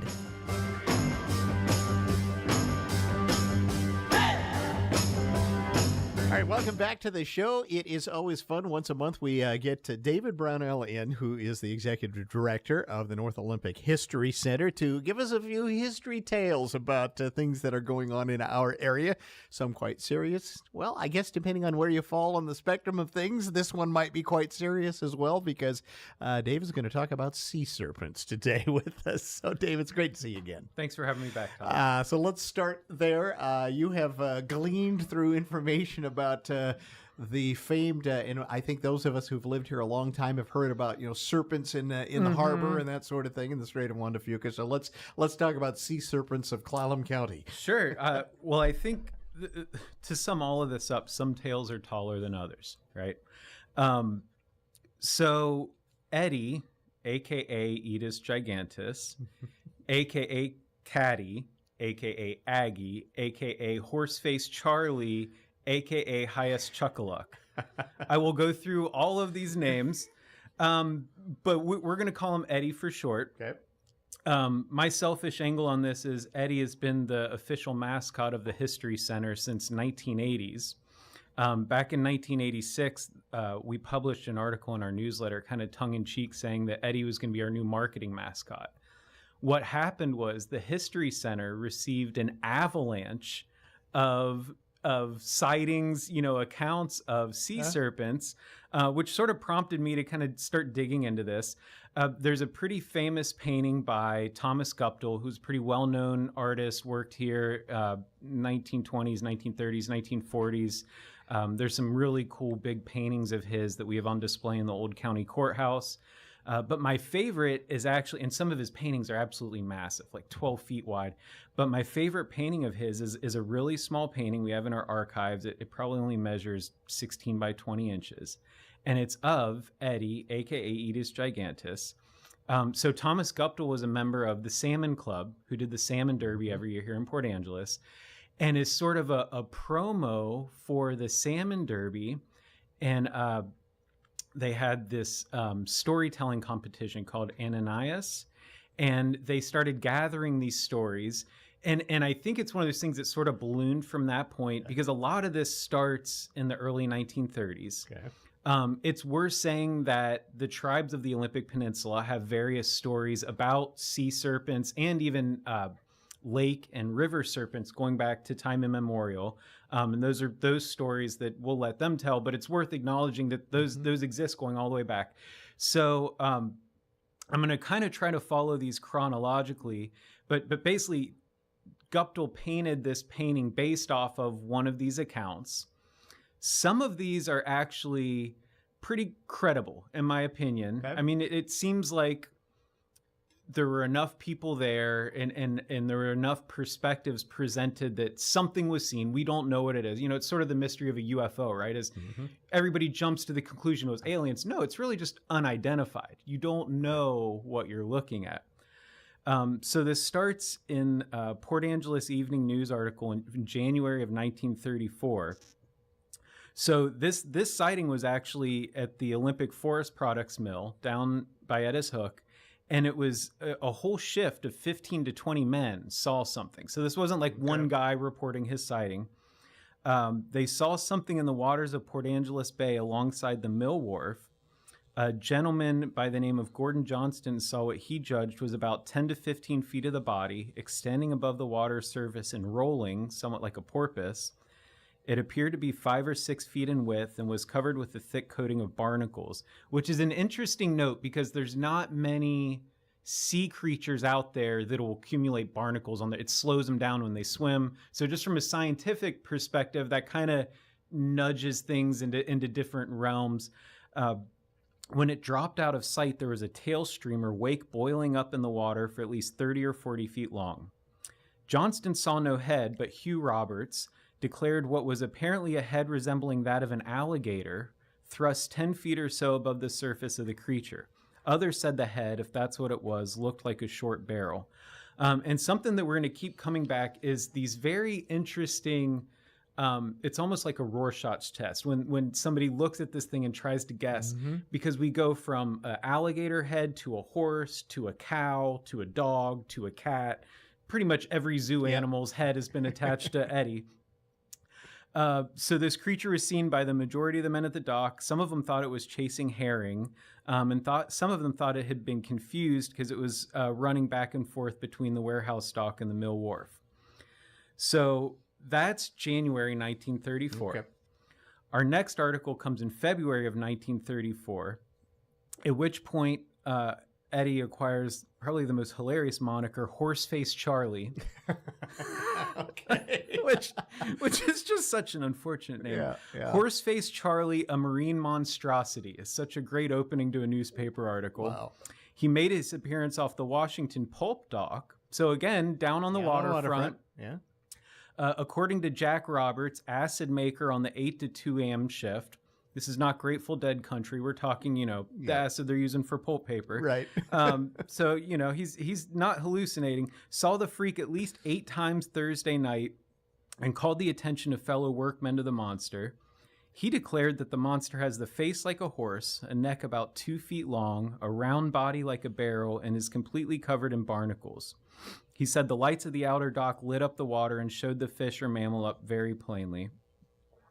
However, one of his compatriots down at the mill, who relieved Roberts at 2 o'clock in the morning, he claims that the sea monster sea serpent is an aged blackfish, or orca, that has deserted the keen competition of the open sea for more easy fishing of the harbor. This guy said that he has seen old, quote, Horseface hunting hair seal, salmon, and herring many times, and that he is between 20 and 30 feet long and weighs about 7 tons. And this is interesting because it's not beyond belief. I mean, there's orcas have been seen in the harbor all the time. They've gotten caught in the lagoon down by the mill. What's interesting about that account is it would be very strange to have an orca chasing both seals and salmon. So the resident orcas feed on salmon, which is why they're in such dire straits right now. The transient orcas, which are the much larger orcas, will go after the seals. Will go after the seals. So either we've got sort of just a mishmashing of those characteristics together, or it's not an orca. And again, an orca covered in barnacles is a really tough thing to believe. They're not holding still long enough for barnacles to cling onto them. So that's February 1934. Okay. February 3rd. We have a follow-up, February 12th. This is specifically to Guptill finishing his painting. Talks about a very beautiful and realistic painting of a marine scene. Shows Hyas-Chuckaluk, the sea serpent. So Hyas-Chuckaluk is a name that first shows up in this article, and it's Chinook jargon. Okay. And if you translate it from Chinook jargon, it just means large river snake. So I'm not sure how rooted in actual tribal culture that is. Chinook jargon was a trade language used by tribes and non-native explorers and traders, going all the way down to the mouth of the Columbia River, all the way up through this region. And then that tended to get used in historic times to just apply names to different things that sounded native, but it wasn't really authentically native. So who is this Hyas-Chuckaluk? So the account that Guptill painted his first painting, and this is an interesting note, we have one painting that shows Eddie Edis Gigantus in Port Angeles Harbor. He has a salmon in his mouth. There's some flying fish around him. There's a guy on a fishing boat in front of him who is obviously catching the salmon. And then otherwise, it's a completely normal, natural scene. It's in the harbor. You can see Edda's hook behind them. You can see the Coast Guard station.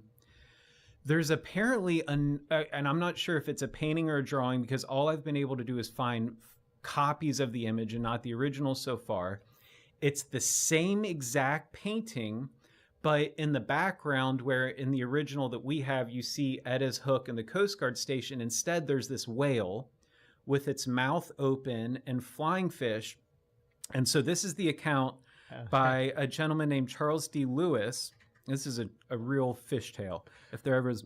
The fisherman was towed out to sea. So he had a 75-pound spring salmon on the line.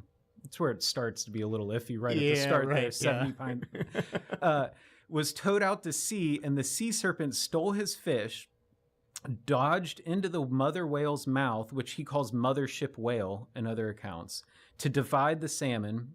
The whale opened its mouth, and a flock of flying fish hydroplanes were launched along its ramp-like tongue. These flying fish acted as scouts to find the fish, and the sea serpent caught them and divided the spoils. So... yeah, that account leaves things really stretched beyond realistic belief. So we've got these two paintings, one showing something that could be based in some form of reality, and then this one with mothership whale, ultimate mythology. That sounds like something out of Area 51 got transported into the harbor. So one of the interesting things to me is that this goes far beyond just Port Angeles. Mm-hmm. And so when we start sort of expanding the boundaries of the sea serpent search, what we start seeing is a lot of accounts up around Victoria. And it really starts at a place called Cadborough Bay, which is near Victoria. And this is where the name Caddy comes from, because they started calling it Cadborosaurus. This accounts from March of 1934.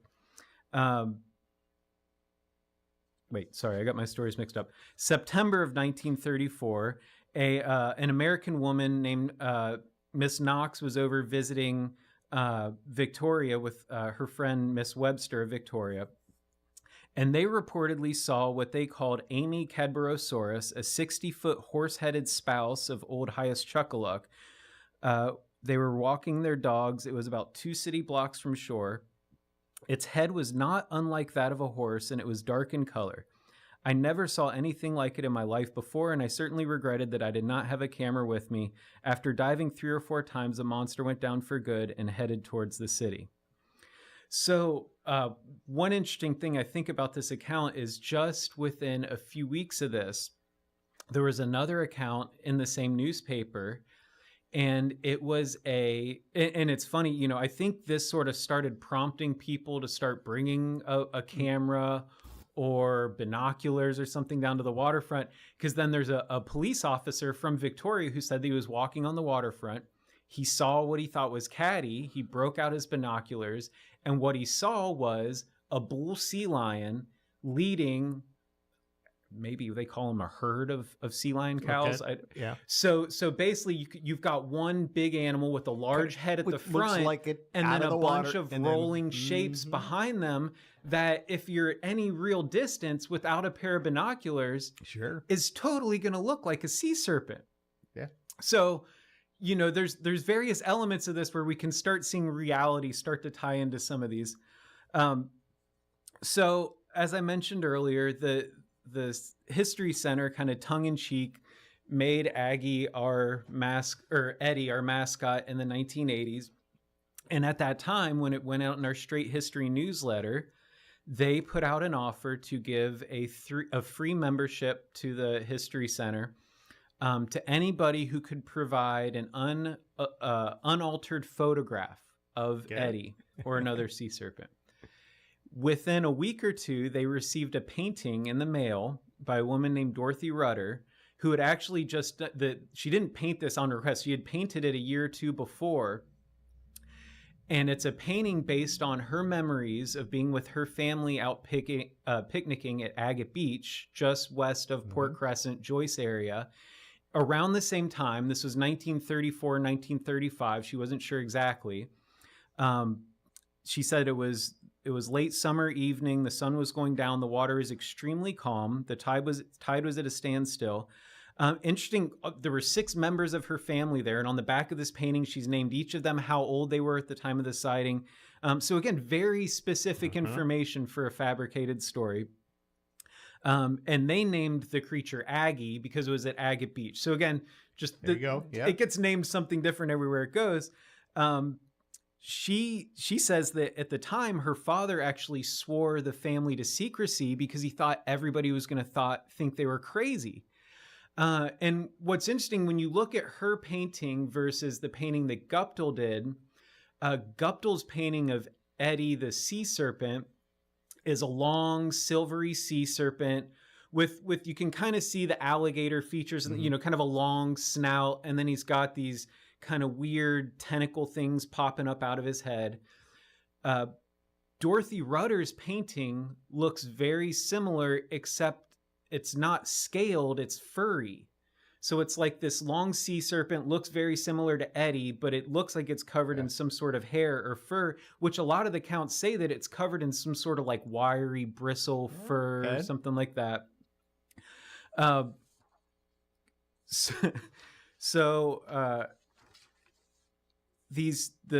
sightings sort of tapered off at that point, and I'm not sure if this was one of those things that was like there was just one weird creature swimming around 1930s. It looks like the sightings kind of tapered off by like 1940-ish.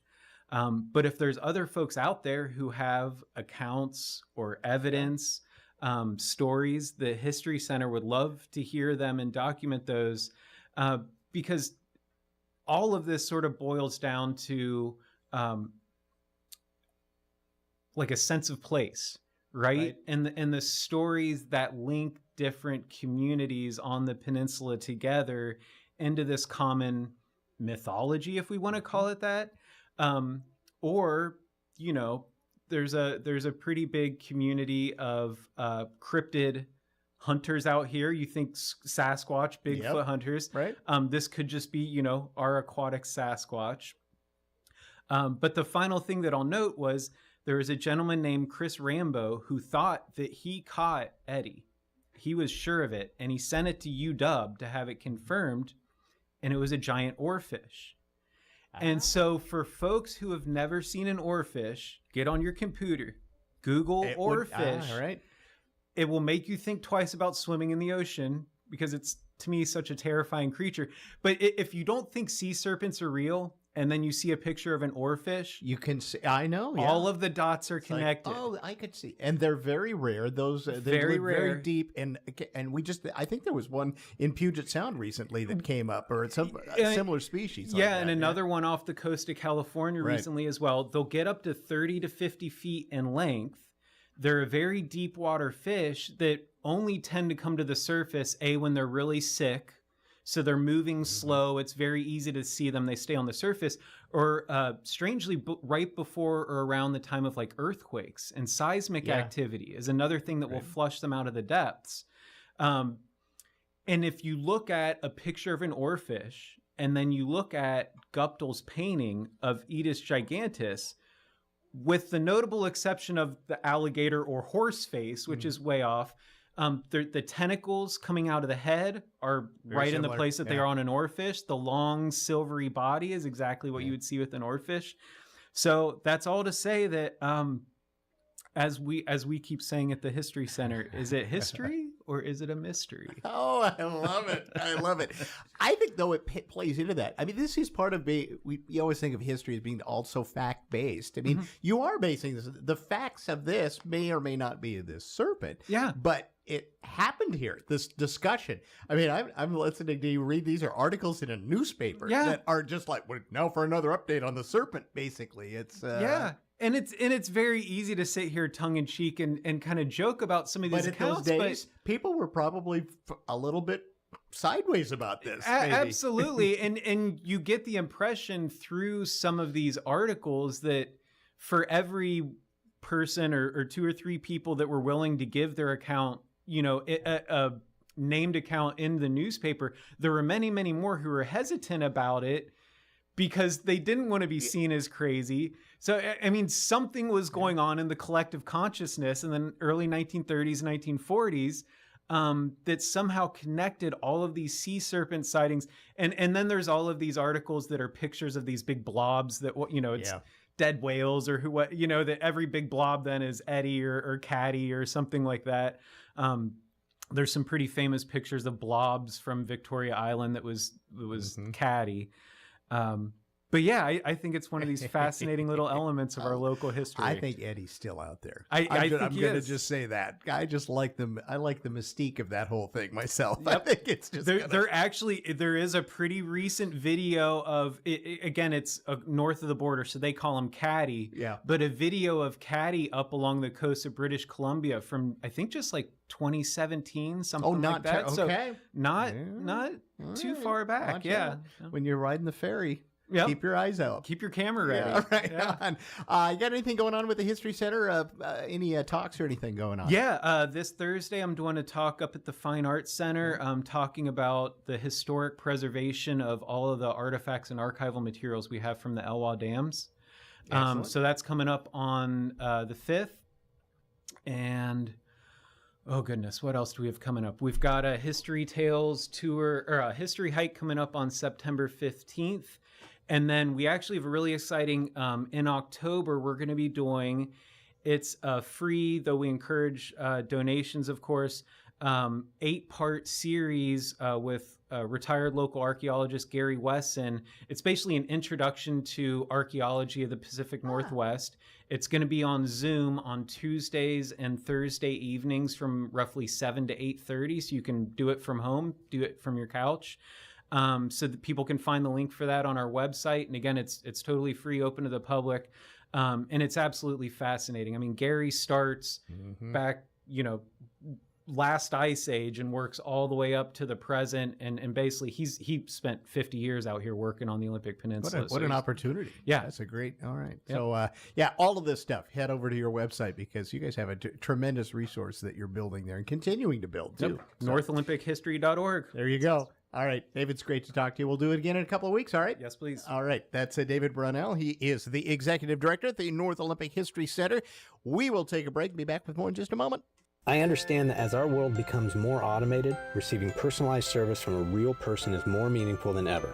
I'm Dan Shappy, and as a farmer's agent, I know a thing or two about how to help you select the insurance you want so you can protect what matters most. Call 360-681-0696 to learn more and chat with me, a real person and experienced farmer's agent, today. We are farmers. Bum, ba-dum, bum, bum, bum, bum. Underwritten by Farmers Truck Fire Insurance Exchanges and Affiliates. Products not available in every state. Attention all moms-to-be. North Olympic Healthcare Network's board-certified physicians specializing in family medicine with obstetrics are here to guide and support you on your pregnancy journey. We provide personalized, compassionate care focused on building a long-lasting relationship before, during, and after pregnancy. From pre-pregnancy planning to childbirth to primary care for your whole family, we're with you for the journey. To learn more, visit nohn-pa.org/obstetrics. Septic Myths and Facts, Volume 3. I use an additive to help my septic system work better. Washington State doesn't recommend you use any additives in your system. There's no evidence that they improve the life of a septic, and some can even be harmful. But how do I know if it's working or damaging my system? By having regular inspections. A list of licensed inspection professionals is available at Clallam County Environmental Health's website at clallam.net/septic. Experience RibFest in Esquimalt, BC. Tickets are on sale now for this 3-day event, September 6th, 7th, and 8th. Join our Canadian friends with 6 different rivers competing for your vote. 22 musical acts, brewers, ice cream, deep-fried onions, and even tie-dyed shirts. The Kids Zone is a favorite for those parents who want to let loose without losing their kids. Book your trip with Black Ball Ferry Line, including ribs, shuttle, and ferry from only $69. Visit cohoferry.com to book your Ribfest weekend. This message is brought to you by the law firm of McMiniman and McMiniman, Port Angeles and Sequim. Hi, I'm Clallam County Sheriff Brian Keene. As kids return to school, they may not always be mindful of safety while walking or waiting for buses. It's our responsibility to watch out for them. Stay alert for the pedestrians, yield at crosswalks, slow down in school zones, and give buses ample space. Let's ensure a safe back-to-school season together. The law firm of McMiniman and McMiniman, protecting you and your family since 1985. Harper Ridgeview and Sequim Valley Funeral Chapel offer experience you can lean on and the compassion to ease your loss. Their job is to help families cope with loss of loved ones by removing the stress involved in planning funeral arrangements. All of the staff has a real heart for serving families and their needs in the most difficult of times. They truly realize the importance in what they're doing for the community. Sequim Valley Funeral Chapel and Harper Ridgeview Funeral Chapel in Port Angeles, the caring support you'll need in your time of loss.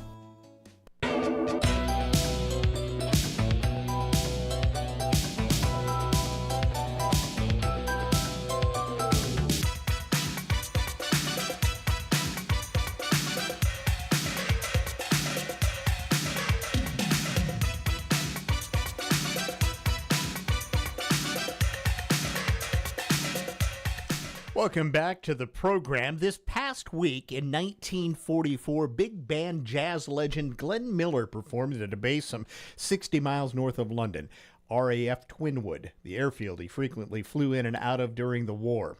A few months later, he would disappear on a flight out of there. Now that remains a mystery to this very day. ABC's Tom Rivers journeyed up to the former base in the English countryside for an annual festival there where the man and his music live on. Walking around the Twinwood grounds, the history still resonates strongly, the memories deeply embedded. While the runway is now a farm field, many of the military buildings dating from the war days are still here and preserved. I caught up with the curator of the Twinwood Aviation Museum, Robert Allen, in the control tower, which today is the Glenn Miller Museum. We did the hour concert here at RAF Twinwood Farm, which was a thank you to the CO of Twinwoods because we allowed him to use the airfield as an airport. And then that illustrates that his work schedule really was hectic. He really was doing his bit for the war effort. Miller kept playing outdoors at various UK bases through October until the cold weather set in.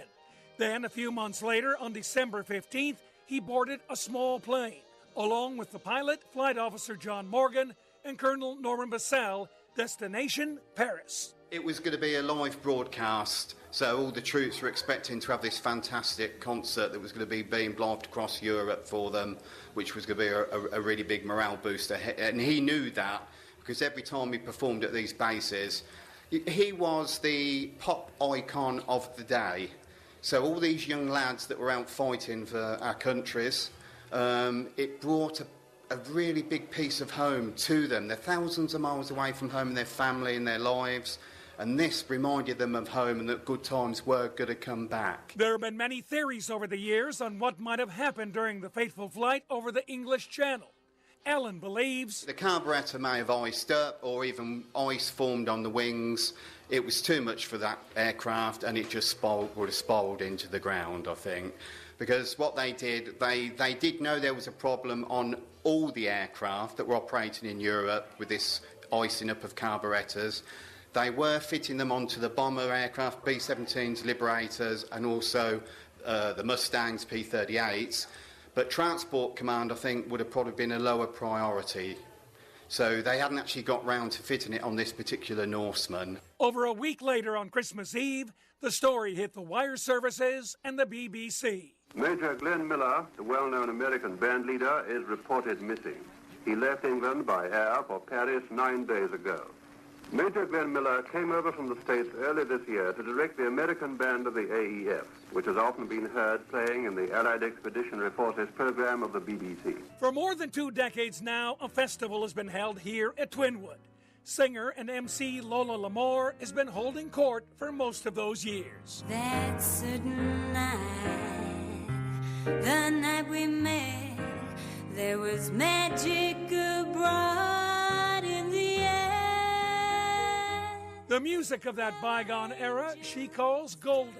As to the Miller sound and times, inseparable. They capture that time of romance and glamour, and I know the wartime was also a terrible time, but you've got certain times in period where they just sum up the feeling. You've got the camaraderie of wartime and everybody pulling together, and then you've got the romance of it because people were making the most of what time they had together, and the wartime dances, and you can picture the couples all dressed up in their best clothes, and the boys in their uniforms, and there's something beautiful about it and nostalgic. The vibe over the years remains, she says, magic. You've got the control tower, you've got the main arena, all the little Nissen huts, and those, I love performing in those because the ambience is great, the little club atmosphere, and you've got the big dance marquees, the dance lessons. It's just grown. I think it's just got a lovely feel-good feel, and it's almost like a Twinwood family, and people see each other here every year and come back every year, and new people come and they feel included. The highlight of the 4-day fest, the UK Glenn Miller Orchestra, led by Ray McVeigh.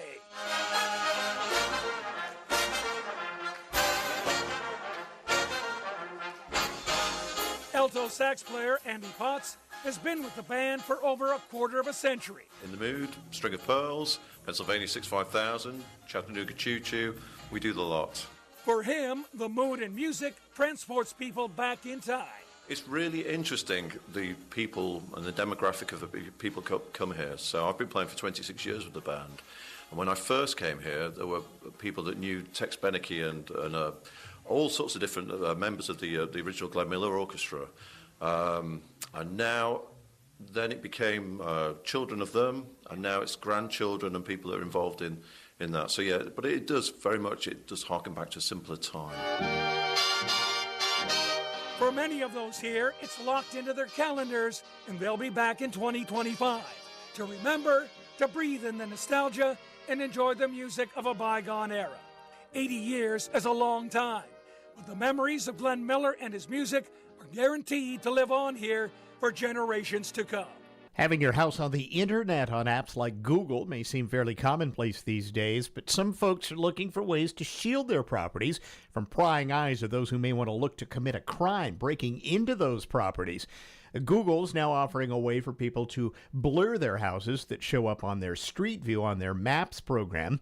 If you've ever been, I think probably pretty much everyone has done this. You've gone onto the maps, looked up your own home, and looked at the street image, and there it is, your house. Maybe your car is sitting in front, and in a few rare cases, you might be standing there watering the lawn or doing something there in your front yard, your face blurred out. But you can also blur your house if you want to, and ABC's Jim Ryan says just a few clicks will blur any property permanently.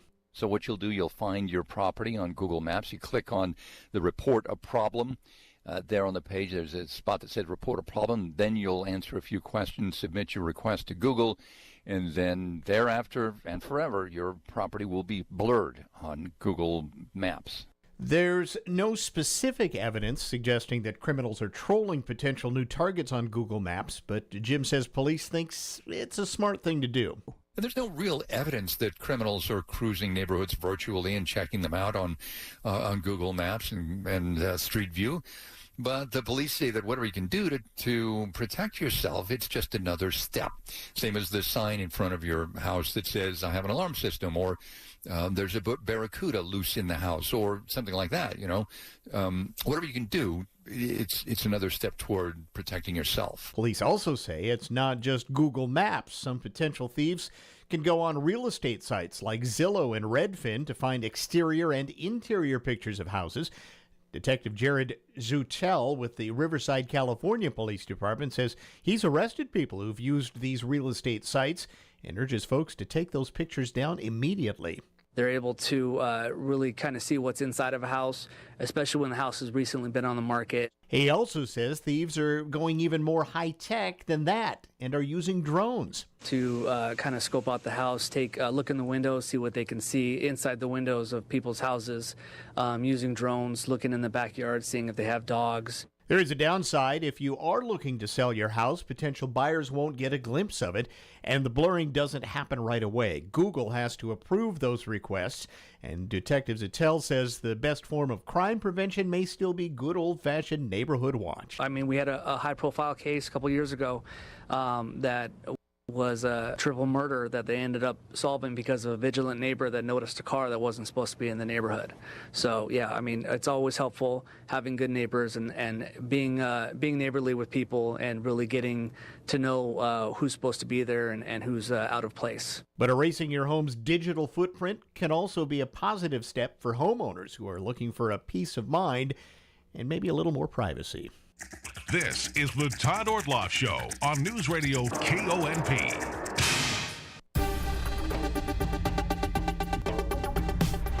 For the Washington State News Network, I'm Rob Francis. Troopers with the Washington State Patrol investigating a number of shootings in the last 24 hours on Interstate 5 in King County. The first occurred around 9 p.m. in Federal Way. A female is in satisfactory condition after she was hospitalized after being shot. A second occurred on I-90 in Seattle. Another woman was shot and is in serious condition at Harborview Medical Center. The third shooting happened on northbound I-5, again in Federal Way. A suspect in the shooting is in custody, but no other details are available. The Skagit County Sheriff's Office said a suspect in an early morning shooting late last week is now in custody. John McKay has more. Around 12:49 a.m., deputies responded to a location on State Route 536 just outside of Mount Vernon and found a 35-year-old shooting victim. They were rushed to an area hospital, then airlifted to Harborview Medical Center. Around 4:45 p.m. later that day, the 35-year-old suspect was located and arrested in Whatcom County. The final vote on the Horseheaven Hills Wind Farm near Tri-Cities was postponed due to the unexpected absence of one FSEC member.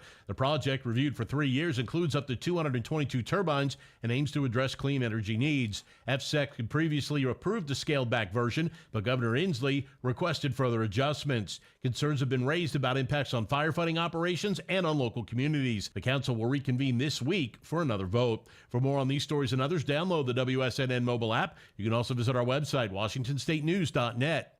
The possibility of lung cancer can be pretty scary, especially if you're one of approximately 8 million current or former smokers at high risk. That's why SaveByTheScan.org wants you to know that now there's a breakthrough low-dose CT scan that can detect lung cancer early, and it only takes 60 seconds. You stop smoking, now start screening. For an easy quiz to see if you're eligible, visit SaveByTheScan.org. It could save your life. SaveByTheScan.org is brought to you by the American Lung Association's Lung Force Initiative and the Ad Council. I taught for 20 years, until I started forgetting my lectures. Eventually, he had to quit. Getting his early Alzheimer's diagnosis was hard, but it gave us time to take control of the situation, together. I can't imagine going through this without him. If you or your family are noticing changes, it could be Alzheimer's. Talk about seeing a doctor together. For more information, visit alz.org/time to talk. A message from the Alzheimer's Association and the Ad Council. Here's your News Radio KONP forecast, brought to you by Olympic Game Farm.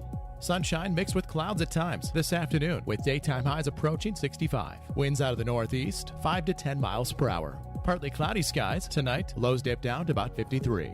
Tomorrow, 71. Highs around 77 Thursday, under clear skies. 76 Friday. Looking further out, 72 Saturday, 68 Sunday, and 65 on Monday. To recap, highs reach 65 today. We should dip down to around 53 tonight, high of 71 tomorrow. That's a look at your forecast. I'm meteorologist Paul Trombley. Currently, it's 66 degrees. Are you curious about funding your future? United Way of Clallam County connects adults and teens to funding for career training and college. Whether you're looking to get a certificate that leads to a living wage job or are pursuing a longer degree, our Student Financial Aid Liaison will help you navigate the annoying paperwork that comes with education so you can thrive. Get started by emailing collegeaccess@unitedwayclallam.org or calling 360-457-3011 today. Hi, this is Clallam PUD. If you're always on the go, you'll love our Smart Hub mobile app. You can pay your bill, report outages or other problems, and unlock new ways to save energy through monitoring your usage history, all from your phone. It's more than an app. It's a key to saving time and money. Innovation in your pocket, that's power. Download the app from our website at clallampud.net. Clallam PUD, bringing energy to life. I understand that as our world becomes more automated, receiving personalized service from a real person is more meaningful than ever.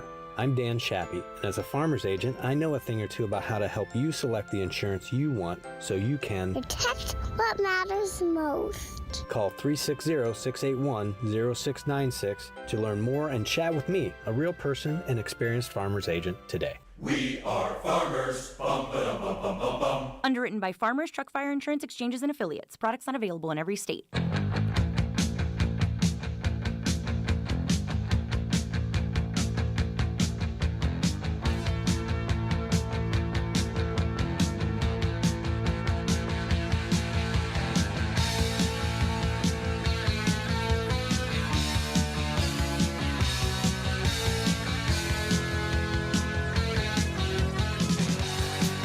In a pickle, America tennis officials keeping pickleball at arm's length. I was happy to spend a day of my Labor Day weekend at the U.S. Open in Queens. There is nothing like the U.S. Open. I love it here. And fans at the U.S. Open definitely play favorites. Americans are doing quite well this year. Francis Tiafoe will clearly have the crowd behind him tonight. The most divisive question is not about tennis at all. What do you think about pickleball? I mean, it's for old people. That's right, pickleball. You know, the fast-growing game that looks like a smaller, more ping-pongy version of tennis still has a lot of work to do convincing some of these die-hard fans. Do you play pickleball? No. Would you? Probably not. Now, at some major tennis tournaments, you'll actually see pickleball demonstrations from organizations who think there can be some symbiosis here, like get them hooked on pickleball, maybe they'll end up playing tennis. But at the U.S. Open, there does not seem to be any interest in crossover events. In fact, at a press conference at the beginning of this tournament, the U.S. Tennis Association president said the sound of a pickleball was obnoxious and went on to say that pickleball's explosion has come at the expense of tennis courts across the country. However, that's not to say the USTA isn't noticing what people seem to want. Okay, so there's not pickleball courts here or anything, but they are having like a children's small court hit around or something. When I was at the Open, they were having these demonstrations of a more scaled-down version of tennis that could be played on lower nets with smaller courts. And everyone's like, yay, this is the future of, teaching kids to play tennis. It's it looks like pickleball. And this seemed to be a part of a broader plan from U.S. tennis officials. They've actually started promoting a new game they're calling Red Ball, where you hit a red, slightly less bouncy ball on a smaller court. Sound familiar? The big difference from pickleball, though, creators say, is you would play with a tennis racket, and it won't make that thwacking sound that can drive neighbors up a wall. I would totally be down to try it. I hear it's less running than tennis. The ironic thing here is that recently, pickleball players have been poaching tennis courts, but now it's pickleball seeing an investment boom with dedicated courts under construction in new neighborhoods, conversions of underused park spaces. Like here in New York, the famed Woolman Ice Rink is now home to 14 pickleball courts during the summer. So would pickleball players tolerate some red ball tennis crowds descending on their turf? Either way, if this trend continues and you're someone who lives and breathes tennis, you might need to get used to playing on a smaller court somewhere near you. This is the Todd Ortloff Show on Newsradio KONP. Have you been searching and searching for anyone to install, repair, or replace your windows? What about looking for someone to install a new exterior door? And what about a skylight? Or a new glass shower enclosure? Or even a glass railing system? It can be hard, if not near impossible, to just get a call back. We at Hart & Engel Building Supply sympathize with just how difficult it can be to get fast and dependable glass services. It's why we created our newest division, Hart & Engel Glassworks. With over 80 years of combined experience, our team is ready and excited to help you on your next project. Whether it's big or small, residential or commercial, installation or repair, we can pretty much handle anything related to glass. Contact us today at 360-417-8388 or at hbsglassworks.com. Angelos Millwork and Hartnagel Building Supply. Building homes, building community since 1906. Tri-State Roofing is celebrating the grand pre-opening in Sequim. Tri-State specializes in more than just roofs, siding, gutters, patio covers, and doors. And the best part is, we got you covered with incredible financing. Project now and pay later, much later. Zero down payment, zero payments, and zero interest for up to 18 months on approved credit. Experience the Tri-State way. We've got you covered 24/7. Online, tristate.pro. Tri-State Roofing, we got you covered. Let's hear it for our crosswalk heroes. School's back, and so are our fearless crossing guards. They're the traffic-taming, kid-protecting legends of the crosswalk. When you see those neon vests and stop signs, slow down and give them a thumbs up. They're keeping our littlest scholars safe. Kids, remember to follow their lead and cross like champs. Let's make crossing the street the coolest part of the school day. This message brought to you by all of us at Radio Pacific. This message is brought to you by the law firm of McMiniman and McMiniman, Port Angeles and Sequim. Hi, I'm Clallam County Sheriff Brian King. As kids return to school, they may not always be mindful of safety while walking or waiting for buses. It's our responsibility to watch out for them. Stay alert for the pedestrians, yield at crosswalks, slow down in school zones, and give buses ample space. Let's ensure a safe back-to-school season together. The law firm of McMiniman and McMiniman, protecting you and your family since 1985.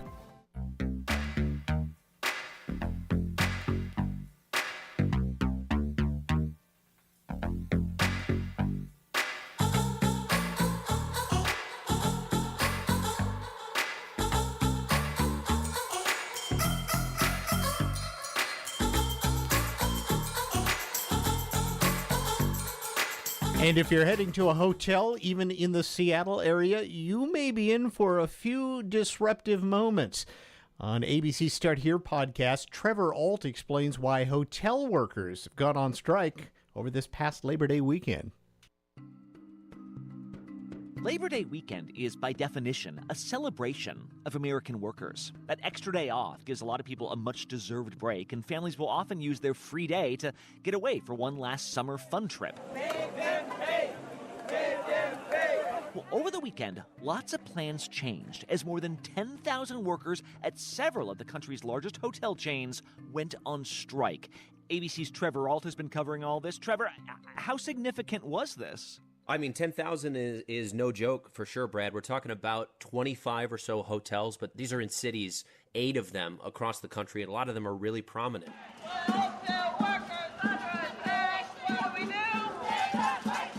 Seattle, San Francisco, San Jose, San Diego. There's a few in Hawaii, too. These are really kind of all spread out, but all these workers are part of the same union. It's called Unite Here, and they were taking that apt timing of Labor Day as a way to make the statement. We want to show the industry that we've got each other's backs, and we're going to all support each other until we get good contracts. Number one, because of the spirit of Labor Day, but also number two, a bunch of people traveling for a holiday weekend. This is a time where workers at hotels have a lot of leverage. They really wanted to make their voices heard. So you had those 10,000 people that all walked out on Sunday.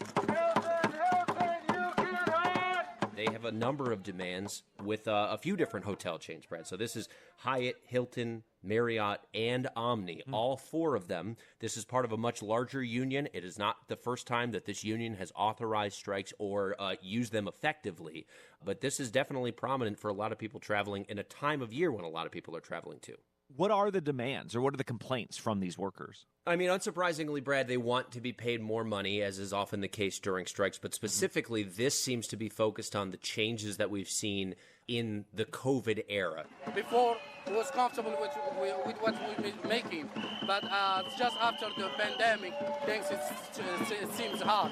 Anybody who's spent any time at hotels over the past few years has noticed that daily service that you would get where no matter what, housekeeping would come in and they would clean your room. That has largely gone away.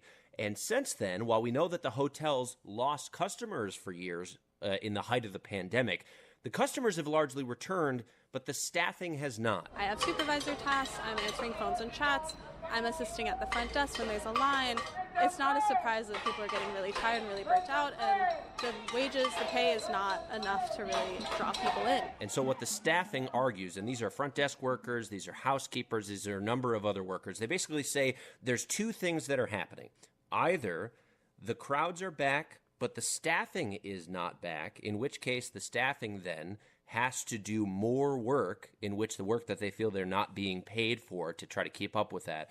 Or they're saying that the hotels simply need to hire more people or bring back daily service the way that we used to have it before COVID. This is what I was about to say was I went to a hotel recently and they're like, hey, so our new policy is you don't get your room cleaned every day unless you ask, like you have to ask us for it. And it felt like a ghost town, not because there weren't any people there. There just weren't that many cleaning people on the floor, I remember. Exactly. And their argument is they would, number one, that's one of the things that they would like. They want daily service back because that creates more jobs for them too. But they also do argue as much as they've scaled back the service, they say they've scaled back the staffing at these hotels even more. Less hours, they cut the hours, they cut the money, they don't want to finish the contract. So while it does feel as a guest like there is less service going around, they argue it's not because they're not doing any work, it's just there's much fewer of them that are employed, and they have to do all of it. When the hotels will tell you, like, well, this environmental concern, we're not using as much, and yet you're still paying the same or more than you were a few years ago. And they also point out the hotels are making record profits. Right, exactly. Well, and so, okay, going forward then, Labor Day's over, this big travel weekend, everyone's probably gone back to work, school starts now, basically. Do we expect these hotel strikes to continue, or was this sort of a one weekend, let's make a statement kind of a thing? We expect it to continue in waves, so it doesn't seem, at least right now, like these 24, 25 hotels where they are on the picket lines. It's not intended for now to be a forever picket line, but it does feel like it could be possible. We're hopeful that we can get to a deal, and we're ready to do whatever it takes to get a good contract. They have already authorized other strikes in other areas, so in Baltimore, New Haven, Connecticut, Oakland, and they basically said those strikes could happen at any time. This is part of a union where there's 250,000 members, Brad. So if you imagine, if you get authorized strikes at little hotels across the country, that can make travelers maybe second-guess their plans. It seems like the union is banking on it and that the hotels will come to the table in order to prevent something like that from happening. Now, the hotels, for their part, they do still insist. They say they intend to continue to negotiate in good faith. So they say that they're disappointed that it's come to this, that they felt they were still willing to negotiate. But they do also say that they have contingency plans so that they can keep operating if these employees do continue to walk out. All right. Trevor Alt following all this. Thank you so much, Trevor. Thanks, Brett.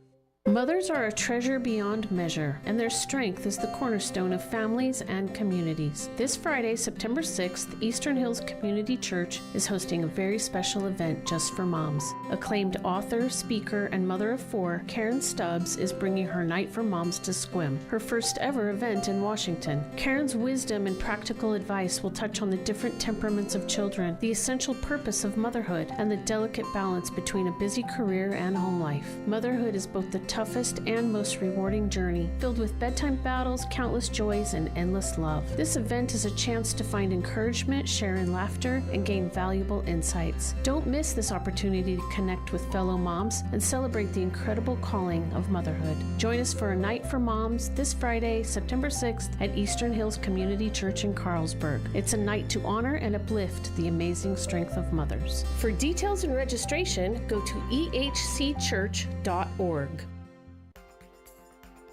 Thomas Building Center, a cornerstone of the North Olympic Peninsula for 52 years, partnered with Kodiak Building Partners in July 2024. The Little John family chose Kodiak because they knew Kodiak for their shared commitment to community, quality, and service. We are dedicated to building on Thomas Building Center's success by enhancing employee benefits, supporting training opportunities, and investing in fleet capacity alongside Kodiak. We will continue to invest in our facilities, expand product lines, and support the community that has supported us. The Thomas Building Center family trusts Kodiak to take care of our business, employees, customers, and community. Our shared values of exceptional service, strong culture, and deep community ties have been the foundation of Thomas Building Center's success. We are honored to continue this legacy alongside Kodiak in Clallam County. To learn more about how we are building on Thomas Building Center's legacy, visit KodiakBP.com.